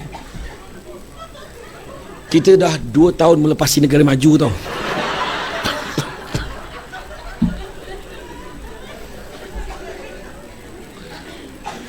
Tapi betul, yang tu bagus juga. Sebab kereta dia datang tak? Confirm kereta tak. Sotong kurita kalau Bukti yang dalam banyak keadaan roh dah sampai, jasad belum tiba. Aduh, silap tanya lah. Dan saya yakin tindakan segera akan diambil, sebab ni secara live ni. Tu aku terkejut. Allahu Akbar. Aduh. Saya tak berniat nak riskan benda ni sebenarnya. Tak, tapi tu juga kan, rezeki. Rezeki. Ada orang tolong punch kan. Dapatlah dia, sebab dia tak nak rekod dia nanti dia tak dapat sijil kan. Jadi tu dia. Jadi makna kata kita beriltizam untuk buat yang terbaik kan, organize, susun atur strategi dan letakkan niat yang baik. Niat kita nak jadi baik, niat kita bekerja dengan baik, dapat yang baik-baik. Itu dia. Kita kena belajar bersyukur, saya kata. Kadang kita gemar mempertikaikan. Kenapa manusia tak bersyukur? Pertama, sibuk tengok apa yang orang ada sampai terlupa apa yang kita ada. Orang tu kerja pun tak ada, kita ada kerja. Kedua, sibuk tengok kelebihan orang lain, lupa tengok orang lagi susah pada kita. Kita kadang lupa nak bersusah payah dengan suami pun kena tak nak kita. Sayang, sekarang harga minyak dah naik, kita jangan naik kereta lagi lah, kita naik motor tak safe. Kenapa pula? Tudung, keduk. Dia sanggup tak naik motor sebab takut tudung dia kedut. Kata nak susah senang sama-sama. Okeylah bang, ke mana juga, yang penting kita bersama. Tak kisah pun bang, jalan kaki pun saya sanggup. Macam tu. Habis tudung saya macam mana? Abang, saya pakai anak tudung je. Saya pakai helmet, tudung sangkut kat hanger. Sampai dekat depan komplek mahkamah, bang tinggal hanger je bang, mana pergi tudung. Hari tu kerja pakai tudung, pakai helmet bekerja. Tu sebab saya kata belajar bersyukur dengan apa kita ada. Kadang-kadang tu kita sibuk nak kerja pun buat apa. Rumah makin besar, orang makin tak ada. Rumah makin besar, orang makin tak ada dalam rumah tu. Ilmu makin tinggi, adab makin kurang. Menuntut ilmu semakin mudah, guru semakin tidak dihargai. Manusia semakin ramai, kemanusiaan semakin kurang. Perubatan semakin canggih, penyakit makin banyak. Sesemua tomato, COVID-19 macam penyakit. Air minuman bertambah banyak jenis, tembici, tembikan laici, extra jos, tapi air bersih semakin kurang. Rakan di dunia maya semakin ramai, teman sejati makin tak ada. Merantau, merayau, melancong satu dunia, jiran sebelah rumah pun tak kenal. Nampak tak? Kan? Teknologi maklumat semakin canggih, fitnah dan aib semakin tersebar. Hakim masih kena je 2-3 minggu ni tangan. Kan? Sebenarnya jangan tuduh. Kita rakyat Malaysia memang perangai macam tu. Dia gemar pukul rata. Seorang rasuah, habis semua. Kalau satu pejabat tu kena kan, seorang tu kena, memang JPJ macam tu dia kata tu. Orang mahkamah tu lebih kurang tu. Dia gemar pukul rata. Sabar je. Tak apa. Kita tahu apa yang kita buat. Kita buat kerja kita. Layan cakap orang Nabi pun kena kutuk lagi tu. Kan? Bukan orang kutuk kita sampai luruh telinga kita jatuh pakai ambil naikkan balik. Tak ada pun. Betul tak? Belajar menghargai. Ya? Tanda keberkatan rezeki yang pertama, sikit rasa cukup, banyak boleh kongsi. Sikit rasa cukup, yang banyak pula boleh share kesedekah dengan orang. Tapi pada orang yang rezeki tak berkat, sikit tak cukup, banyak tak puas. Umpama meminum selautan air tetapi dahaganya tak pernah hilang. Kedua, rumah tangga aman dan bahagia. Bukannya tak ada krisis, selisih faham tu biasa, tapi sentiasa diselesaikan dengan baik. Suami balik, jangan tanya soalan yang salah. Bu balik bang, dia memang bu balik. Kau tanya bu balik bang, tak baru nak pergi, buta. Kadang-kadang cuba cakap dengan perusahaan abang, Saya tengok abang pun tahu, dia sayang. Mesti abang lapar kan? Sayang, abang tadi memang lapar, tapi bila tengok wajah isteri abang ni, hilang lapar. Abang macam tu tahu saya tak masaknya. Kau tak masak tu?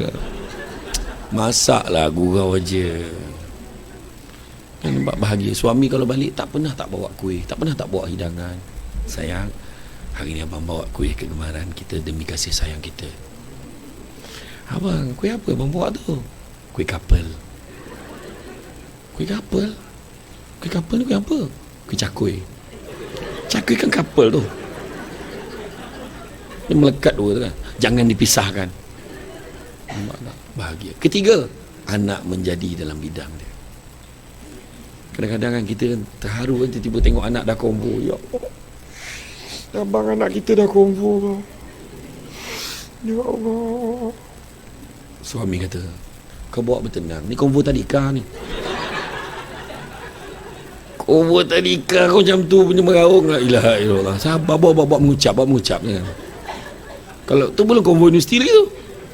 Happy kan, anak result bagus, happy kan, anak dapat bergelar apa pelajar terbaik, seronok je. Menjadi mungkin tak bidang akademik, mungkin bidang kemahiran. Saya tengok penekon ni, saya tahu on ke tak on, itu tak payah belajar kan. Yang keempat adalah apabila keadaan masyarakat dan tempat kerja, dia senang dengan orang dan orang senang dengan dia. Kemudian yang kelima, apabila dia mudah melaksanakan perintah Tuhan. Keenam, apabila rumah kita seringkali diziarahi, tu tanda juga berkat. Ada je orang datang rumah. Itu tak termasuk tin Shopee, itu tak termasuk. Itu kau yang order, berkat mah kita bang, berkat mah kita bang. Tu kau yang order. Dan yang ketujuh, apabila doa kita senang dimakbulkan oleh Allah, itu tanda keberkatan rezeki. So, dalam hal ni saya beritahu, saya nak ambil, sebelum saya buat kesimpulan, saya buka dulu, ada tak apa-apa soalan nak tanya?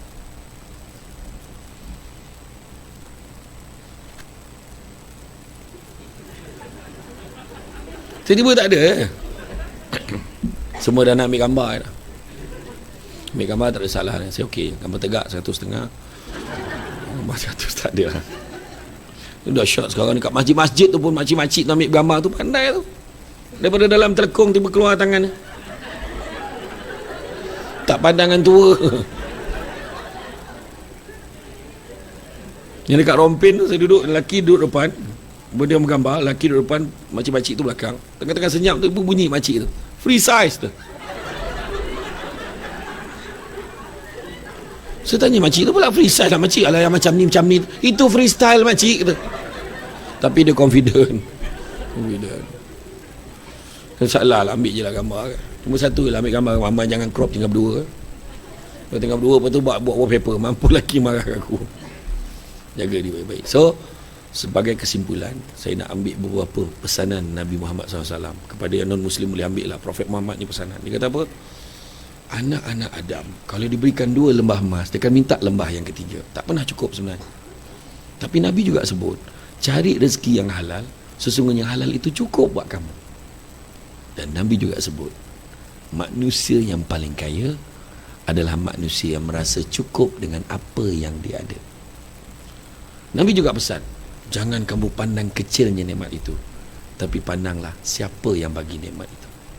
So bila dah ada nikmat bekerja, ada 4. Pertama, dengan mulut sebut Alhamdulillah. Kedua, dengan hati memperakui Allah bagi nikmat. Ketiga, tindak tanduk perangai, kerja elok-elok. Dan yang keempat, memelihara nikmat supaya tidak rosak. Jangan langgar undang-undang. Jangan. Bila tengok orang dekat dalam penjara, bila saya pergi ziarah orang penjara, bila ceramah dalam penjara, tengok, ya Allah janganlah aku buat hal sampai masuk dalam ni, takut. Tengok sel, ada sel bangunan lama dekat Seremban, ada penjara lama tu, ada satu blok tu, bilik air pun tak ada, duduk 5 orang dalam baldi buang air, dan air botol ni yang 2 liter tu buat sempat cebok dia. La ilah Allah, saya kata macam mana ni, 2 jam sekali warden tu akan tukar dia punya baldi, masih ada lagi. Sebab penjara dah tak cukup. Penjara Kajang yang boleh masuk 5,000 orang, sekarang dah 9 ke 11,000 orang. Padat kan macam mana. Tu belum cerita yang penjara tak tentu arah nak letak dia ni lelaki ke perempuan. Dah elok-elok senapang, tiba-tiba tak nak senapang tu. Pening kepala, kan? Dan begitu juga hidup kita ni adalah antara, bila sebut integriti, hidup kita ni antara B dan D, birth and death. Birth and death. Antara B dan D, tengah-tengah tu ada satu huruf lagi, iaitu C. Kita ada choice. Hidup yang macam mana kita nak jalani, hidup berintegriti ataupun tidak, kita pilih. Kalau pilih hidup berintegriti, insyaAllah berkat hidup kita dunia akhirat. Dan begitu juga jaga organisasi kita. Kalau nak jalan laju, jalan seorang-seorang. Tapi kalau nak berjalan jauh, berjalanlah bersama-sama. Deep tak? Balik nanti pegang tangan husband, abang, kalau abang nak jalan laju, jalan seorang-seorang. Tapi abang nak jalan jauh, kita jalan sesama. Macam tu. Okey. Jadi itu saja daripada saya. Ucapkan terima kasih banyak. Bak kata orang, sepandai-pandai tupai melompat, akhirnya jatuh ke tanah jua. Walaupun perkongsian sudah tamat, mudah-mudahan meresap ke dalam jiwa. Cantik dipandang rumah penghulu, kayu terukir dari papan. Alang-alang menuntut ilmu, sebutir pasir kembang kalah menjadi intan. Budak-budak membawa galah nak menjolok buah berangan. Kalau ada silap dan salah, dikata tidak, dicaci jangan. Tenang-tenang air di laut, sampan kelok mudik ke Tanjung. Hati terkenang mulut menyebut, jasa baik pihak kompleks Mahkamah Kelantan menjemput. Rasa nak junjung. Itu saja daripada saya, cuma sedikit makluman. Harap tuan-tuan dan perempuan sekarang kalau keluar nanti, di luar sana ada satu meja ajaib. Atas meja tu ada barang, bukan untuk diambil, tapi untuk dibeli. Sebelum kau sahut bawa balik, kau kena beritahu dulu. Iaitu produk yang tengah viral sekarang, iaitu susu kambing Al-Amr. Susu kambing campur kurma, campur madu yang diizinkan. Oh, cepat faham cepat faham. Okay. Maknanya madu lebah lah. Yang pertama, dia tak ada bau, sebab dia tak pakai kambing kota baru. Tak adalah, dia tak pakai kambing Malaysia, dia pakai kambing daripada Holland, Belanda. Yang pertama, dia baik untuk orang yang GERD, gastrik, pedih hulu hati. Minum pagi sekali cukup, sampai petang perut tak masuk angin. Siapa nak diet pun elok ambil tu. Siapa yang pergi umrah, memang saya bekalkan khas untuk package umrahnya. Memang dia boleh buat sa'i, tawaf tanpa dia boleh puasa, tak ada masalah. Kedua, dia baik untuk orang sakit lutut, sakit tumit, pijak, sakit tangan kebas-kebas. Mana yang dah mula sembahyang kat kursi tu boleh amalkan. Imam Masjid Felda Palung 12 di Negeri Sembilan, 6 bulan sembahyang kat kursi, alhamdulillah dia boleh sembahyang macam biasa. Dan dia baik untuk orang enzima, kata-kata kulit. Ingat ya, minum, jangan buat mandi, minum. Kang memutih pahala pula kan. Kemudian dia baik untuk orang yang orang perempuan yang mengandung, elok untuk ibu dia, dan untuk baby, untuk mengelakkan baby yang lahir tu jaundice, demam kuning, minum daripada awal, insya-Allah cepat baik. Dan begitu juga dia baik untuk orang perempuan yang hormon merayau-rayau tu, kejap awal, kejap lambat, kejap tak pada perginya, boleh minum. Tapi mana dah tak ada tu, susahlah cari, dah tak ada. Tapi kau minum, datang dia balik rezeki, ya? Hari ni kita offer, siapa beli satu 45, satu kotak 45, tapi siapa beli dua 90. Macam sama, lebih tayar dia kata. Satu 45, dua 80. Tak buat duit, tak apa, boleh transfer QRP, tak ada masalah. Ustaz, balikkan transfer boleh? Boleh. Ditakdirkan sampai rumah hilang ingatan. Redha lah. Nampak macam mana? Jadi sungguh yang baik itu datang dari Allah SWT, menegur untuk benci kelemahan saya sebagai manusia biasa. Pokok sekayu daun selasih. Thank you, terima kasih. Assalamualaikum warahmatullahi wabarakatuh. Apakah gemuruh kepada Ustaz? Terima kasih Ustaz. Kita minta Ustaz kekal di situ sekejap, sebab ikut tertib kepada aturan kita atau cara kita hari ini ada sesi soal jawab sebenarnya. Tapi Ustaz dah tanya tadi, yang fizikal ni memang tak ada soalan ke, saya tak tahu, mungkin segan. Tapi ada yang join secara online Ustaz. Okay. So kita minta yang join online tu, kalau ada boleh post dekat chat box tu, nanti Puan Dini akan post kepada saya. Sebelum kita dapat soalan dari yang orang kata online, kalau ada yang sini yang tadi tak keluar lagi soalan tak, mungkin ada apa-apa soalan untuk pencerahan oleh kepada Ustaz untuk diajukan, silakan kalau ada lah. Rugi ni kalau tak tanya soalan tak, kalau tak cerah yang mana tu. So situ ada mic tu, boleh Online ada online. Yang online Tak ada lagi, belum ada lagi. Tak ada lah. Kalau tak ada tu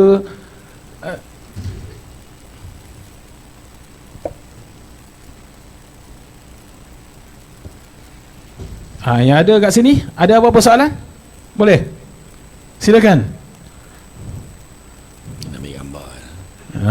Setakat ni tak ada soalan ya tu. Okey Ustaz. Okey. Okey, ada satu Ustaz. Macam mana Ustaz?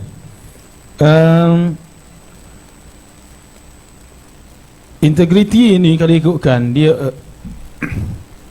berkait dengan kehidupan kita ni Ustaz. Tapi selalunya orang kata integriti ini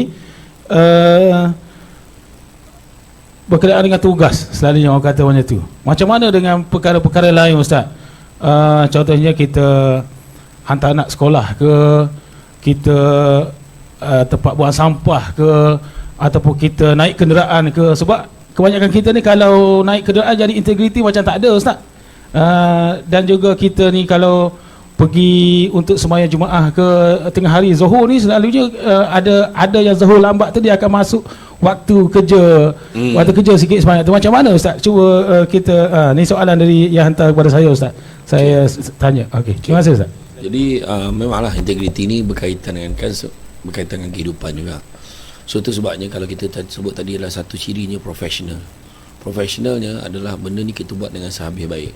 Mana macam dulu lah pemain bola sepak profesional, dia tak buat benda lain, tak buat benda lain, dia main bola sepenuhnya. Sebab kita nak dia lebih profesional supaya dia main tu dengan lebih fokus. Dia tak risau pasal kena buang kerja, datang lambat, cuti apa semua dan sebagainya. Sebab dia dah ada career dia. Kalau dia main bola betul-betul. Kalau masih nak kerja betul-betul. Itu saja.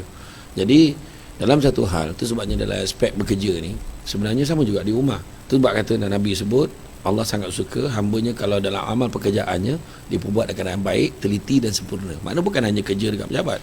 Di rumah pun sebagai suami buat kerja yang terbaik sebagai suami. Isteri sebagai isteri yang terbaik.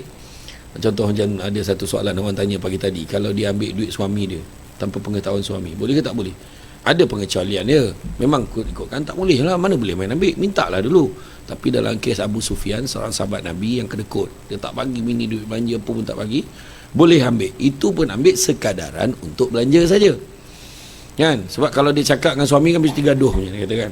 Tapi dia kata dia ambil RM10. RM10 tak pernah lagi mendatangkan sampai perceraian rasanya. Kan? Tapi bergaduh tu maknanya kalau boleh minta itu lebih baik. Sebab integriti ni yang terbaik, ketelusan, kejujuran, kesempurnaan, yang tu yang kita nak kejar. Contoh lagi macam tadi pada waktu kerja. Okey. Isu yang selalu berlaku kalau buat solat tadi, solat Zuhur mungkin tak timbul sangat lah. Solat duha.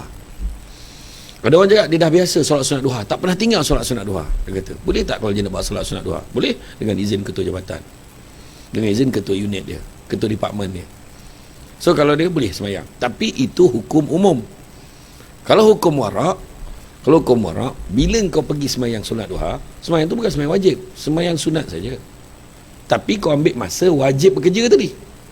Kerja ni sebagai satu amanah yang wajib kerja 8 sampai 5 tadi.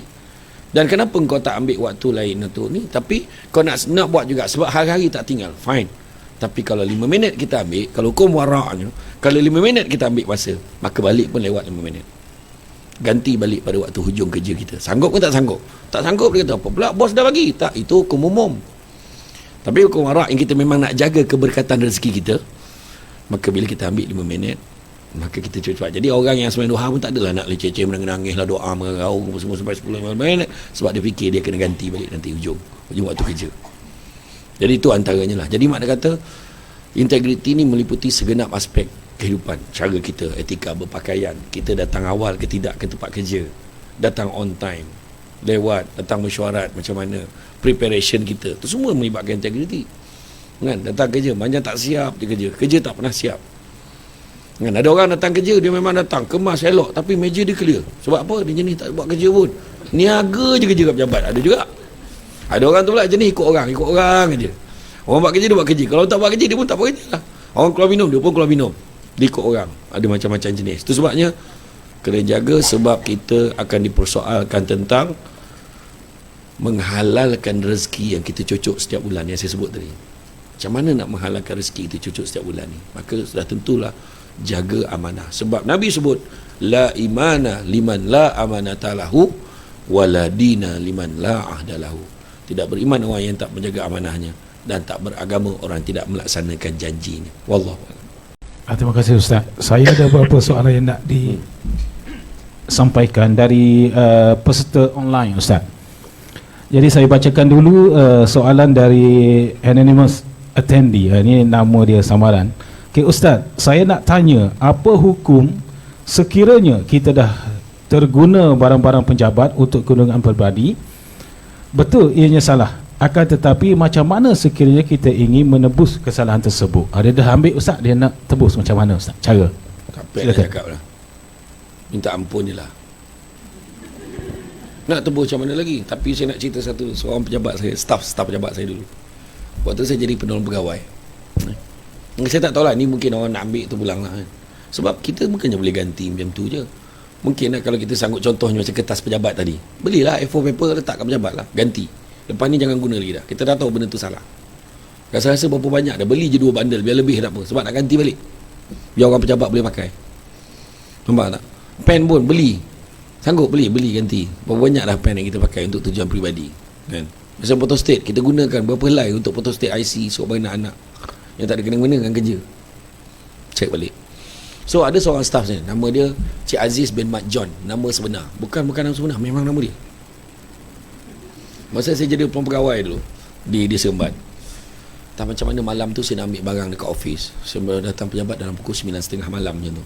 Saya pergi, saya parking, saya topangnya tengok pejabat saya terang. Terang siapa pula? Kat sini tengok Cik Aziz tu ada tengah buat kerja. Sumpah. Cik Aziz, tak balik lagi? Dia cakap, saya memang tuan, dia kata. Saya dalam tempoh 2 tahun ni nak pencen ni, dia kata saya memang setiap malam, kalau tak ada hal saya akan overtime daripada pukul 5 tu. Pukul 5 tu balik kerja, dia makan sekejap, dia akan kerja sampai pukul 10 malam setiap malam kalau tak ada hal. Setiap malam sampai pukul 10 malam. Saya pun cakap, wah banyaklah overtime Cik Aziz. Tak adalah tuan, saya 2 tahun yang terakhir ni saya buat dan saya tak claim. Kenapa pula? Sebab saya kata saya tak tahu macam mana lagi nak bayar balik dekat tempat saya kerja ni, saya kata. Dia kata yang tu. Sebab dulu saya buat loan rumah, saya buat loan kereta, semua dah settle. Anak-anak saya semua dah berjaya dah. Anak dah lepas-lepas semua dah, dia kata. Jadi saya harap dengan cara saya buat ni, mungkin saya boleh ganti balik mana yang terkurang dulu, dia kata. Ganti balik terkurang, dan ni tanda appreciation saya dekat organisasi ni, dekat pejabat ni, dia kata. Itu yang dia buat. Bayangkan kita ada yang tak buat tapi claim. Dia buat 2 tahun dan dia tak claim. Ni cerita betul, bukan kata saya tambah-tambah cerita. Nama yang betul, tanyalah. Dia dah pencen dah. Dan saya jumpa dia dekat, last saya jumpa dia dalam tahun lepas ke 2 tahun lepas. Saya jumpa dekat kedai kereta tu. Masa tu saya nak pasang tinted apa tak kereta saya. Lepas tu dia pula tengah repair seat potong saga aerobag ni, potong saga lama. Tengah ni kereta dah lama tuan, ni saja nak repair kan. Dia sihat lagi, alhamdulillah. Nampak? Dia dah pencen banyak tahun lah. Sihat lagi, walafiat, alhamdulillah. Dia kata anak dah lepas-lepas dah semua, dah bahagia, tak ada apa nak fikir dia, alhamdulillah. Itu antara yang benda kita boleh ambil pengajaran lah. Cara kita nak bayar balik, mungkin tak tahu lah kan. Itu antara usaha kita lah. Pertama taubat, kena minta ampun lah. Sebab kita dah terguna kan, tanpa kebenaran kan. Wallahualam. Okey, terima kasih Ustaz. Ada lagi soalan Ustaz, boleh ya Ustaz? Dari Suria Cik Anang, saya ingat ni kaki tangan Mahkamah Negeri Terengganu. Assalamualaikum Ustaz, saya ada soalan. Bagaimana membudayakan integriti dalam bekerja, tetapi pada masa yang sama kita masih menjaga ukhuwah sesama kita? Boleh je, dengan syarat semua orang kena jagalah kan? Sebab apa? Sekarang memang 3 benda yang paling susah sekali dalam pejabat. Tu yang saya sebut tadi, sombong, tamak, dengki. Dengki paling teruk sekali. Sebab dengki ni sampai sanggup jatuhkan orang. Dengki ni bahasa Melayu, bahasa Arabnya hasad. Punya teruk di Malaysia ni dua-dua pakai. Hasad, dengki. Ada je benda tak puas hati dengan orang. Dengar-dengar dia naik pangkat, tak apa, dia jilat dia bos tu, dia kata. Dengar-dengar dia beli kereta baru, tak mana dia curi je tu, dia kata. Dengar-dengar anak dia pas semua, macam anak dia seorang pandai. Tu dengki tu. Rupa-rupanya kata Ustaz Said Abdul Kadir Al-Jufri, dia kata tanda dengki ada dalam hati kita ni adalah bila orang dapat kegembiraan, sahabat-sahabat, saudara-saudara kita dapat kegembiraan, kita tak rasa apa-apa, makna dengki dah ada. Tak rasa apa-apa tu makna dengki dah ada. Habis macam mana? Sepatutnya orang gembira, kita pun gembira sama. Itu paling selamat sekali. Dengan dia naik pangkat, dia kata alhamdulillah, sok senang dia minta tolong. Dengar-dengar dia beli kereta baru. Dengar-dengar dia beli kereta baru. Ya ke? Boleh tumpang. Dia tu rajin tumpang orang tu. Tapi si minyak buat tidur. Dengar-dengar anak dia dapat semua. Ya ke tak sangka ada di kalangan anak-anak staff kita yang pandai-pandai. Alhamdulillah. Happy. Dengar-dengar Abang Haji tu kahwin. Abang Haji tu lah. Abang Haji mana yang umur 85 tu. Biarlah dia kahwin. Kau tak boleh dengar cerita ni. Bini dia umur 25. Mulalah dengki sampai kan. 85 bini 85 bini 25. Tak terangkat ke ni? Lepas tu mulalah. Malam pertama mati tu. Cuba elok sikit cakap. Cakap yang baik-baik kan. Alhamdulillah ada isteri yang tegak boleh jaga dia. Kan senang. Kalau tak puas hati sangat, kau tanya budak perempuan. Apa yang kau suka sangat dengan Abang Haji tu? Umur dia dah banyak kan. Macam mana nak cakap Abang Haji ni romantik kau baru tahu. Pandai bergurau. Lepas tu setiap kali saya marah dia tak pernah balas balik. Dia ada pakak tak tahu hangar nak balas apa. Contohlah, tapi buang dengki tu jauh-jauh. InsyaAllah. Wallahualam. Terima kasih Ustaz. Seterusnya Ustaz, ada lagi soalan dari Azizul Fatah Ishak. Ustaz, adakah tingkatan tertentu berkenaan integriti antara pegawai dan staf? Saya percaya maksud dia hubungan tu antara pegawai dengan staf, ada tahap integriti dia, Ustaz. Yalah, kadang pegawai, ada pegawai pengarah ni, dia suruh staf dia cuci kereta dia. Staf dia tolong belikan top up untuk dia. Tu belikan ni untuk dia, tolong hantar kat rumah dia. Kadang benda yang tak ada kena-mena dengan kerja, benda tu integriti. Itu yang susah tu kadang menjadi staff. Di dalam dilema, tak buat sekarang macam mana? Kan? Tolong tukarkan tayar dia, tolong jaga kereta sampai siap servis. Kadang ada macam tu. Benda ni berlaku semua tempat kecuali kompleks Mahkamah Kelantan. Dan semua yang tengah tengok secara live ni lah macam tu. Kan ada macam tu kan. Bau perasan rupanya banyak lagi Jadi mana kata tu tingkatan, mana integriti kita simple je. Benda yang patut kena mengena dengan kerja kita suruh tak apa.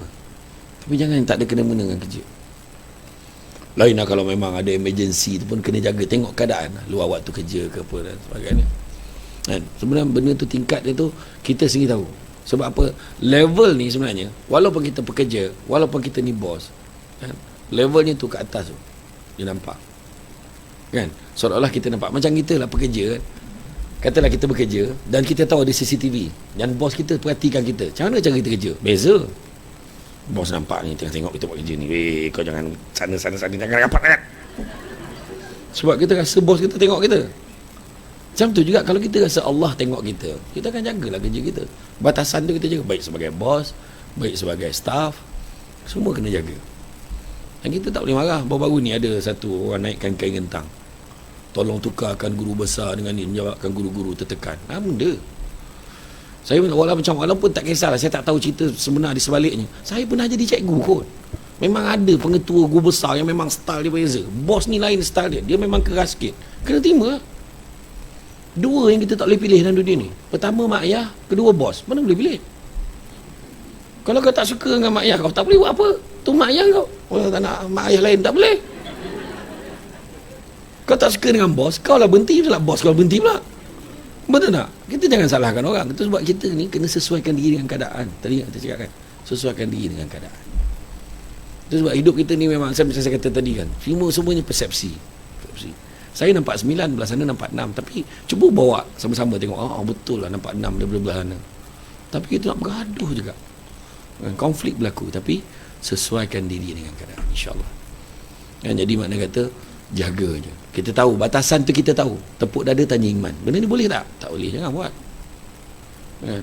Boleh buat. Memang betul. Ada orang kan, saya datang bawa duit kan. Kita jangan salah cakap tu. Kita nampak dalam tu seorang pegawai telah ditahan kerana menerima wang suapan sebanyak RM50,000. Dengan ni dihukum penjara bla bla, berdepan dengan hukuman penjara sebanyak ni. Kita banyak. Apalah, tak bersyukur apa hidup macam ni. Jangan cakap kita belum diuji. Itu sebabnya saya selalu pesan kat orang, jangan cakap. Kita pun tak tahu dia betul salah, tak tahu lagi. Dia baru dituduh. Bila argue tak tahu apa. Dulu pernah berlaku tau, seorang penyawat awam, dia cabar tau. Dia kata bila orang tu datang bagi rasuah dia, dia halau, dia hamun orang tu. Jadi orang tu berdendam dengan dia. Dulu mana ada SPRM, dulu nama dia BPR, Badan Pencegah Rasuah. Dia buat apa tau? Hari ulang tahun anniversary tu, dia cari anniversary dua-dua ni, laki bini dia. Hari yang sama dia hantar bunga dekat rumah Dan kemudian dia hantar dia hantar pen Parker. Satu pen mahal lah, pen mahal dia hantar, siap dengan tanda harga. Lepas tu dekat rumah pula dapat jaman bunga, happy anniversary. Lepas tu dengan dengan satu envelope, dalam tu ada duit. Tak banyak pun, 1,000 ke 2,000.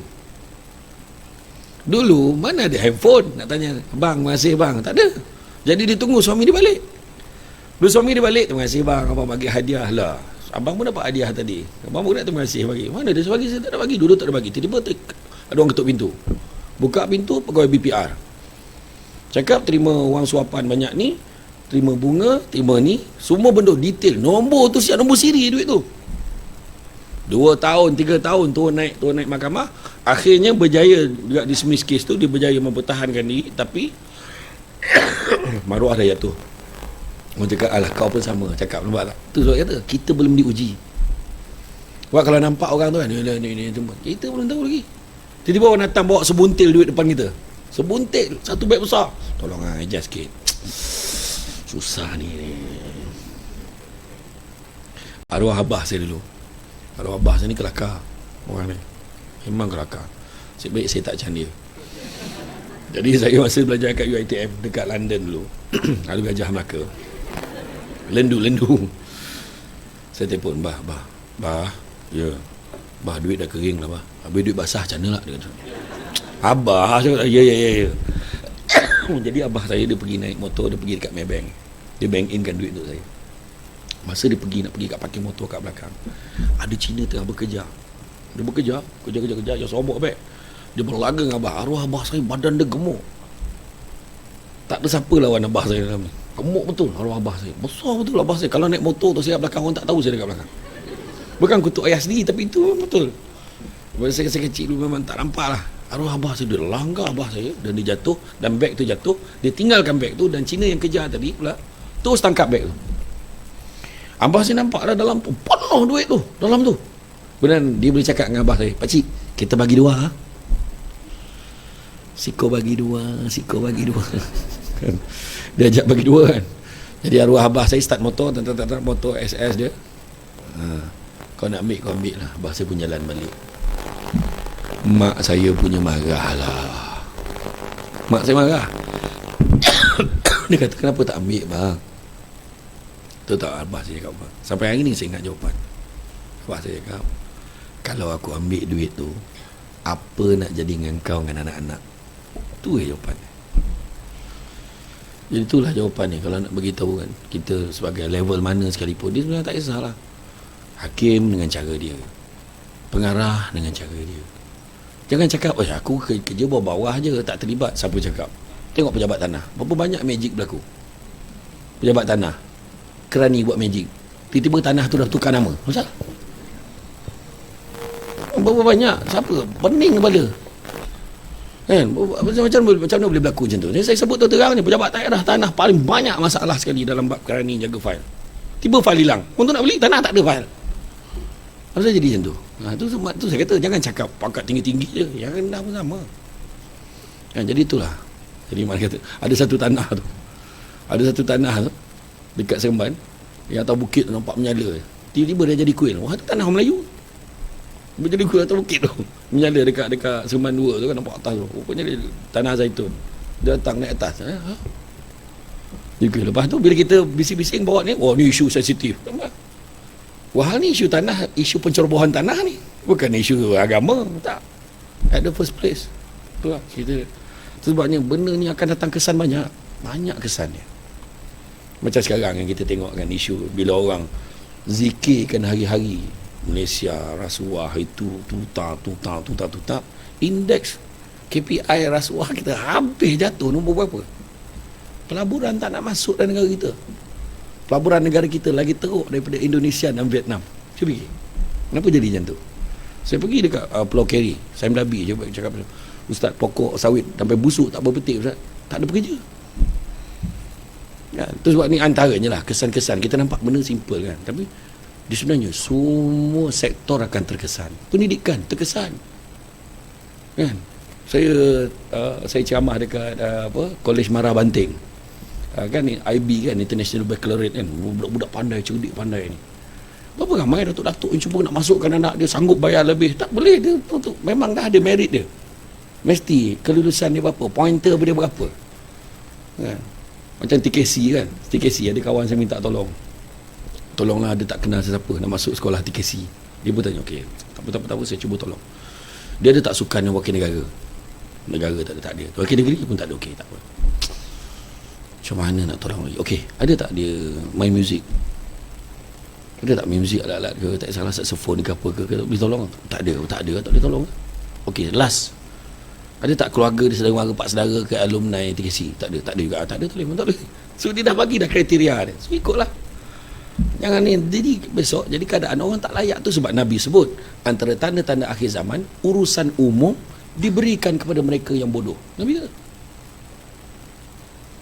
Jadi benahari kira pun tak kerti macam mana kan, contohlah kan. Jadi makna itu tanda-tanda akhir zaman rupanya.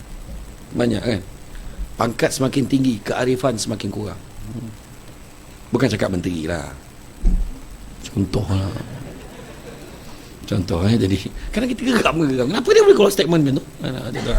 Kita marah kan, sebab cuba sabar, tenang, fikir dulu baru cakap. Ni cakap baru fikir.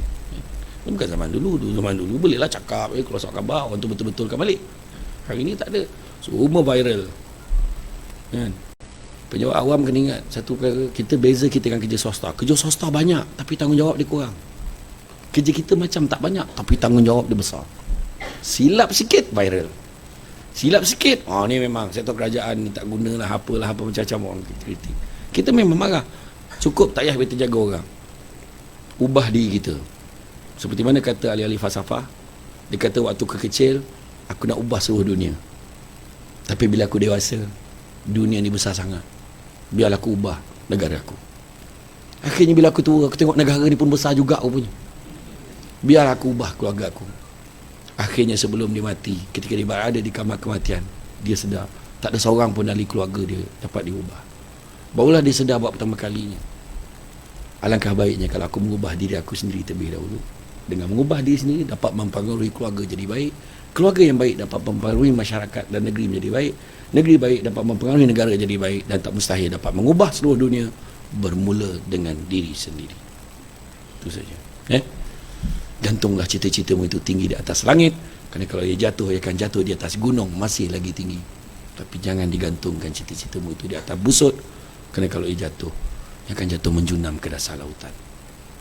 Walaupun tak ada kaitan busut tu dengan laut, tapi dah dia cakap contoh, aku ulang aje lah.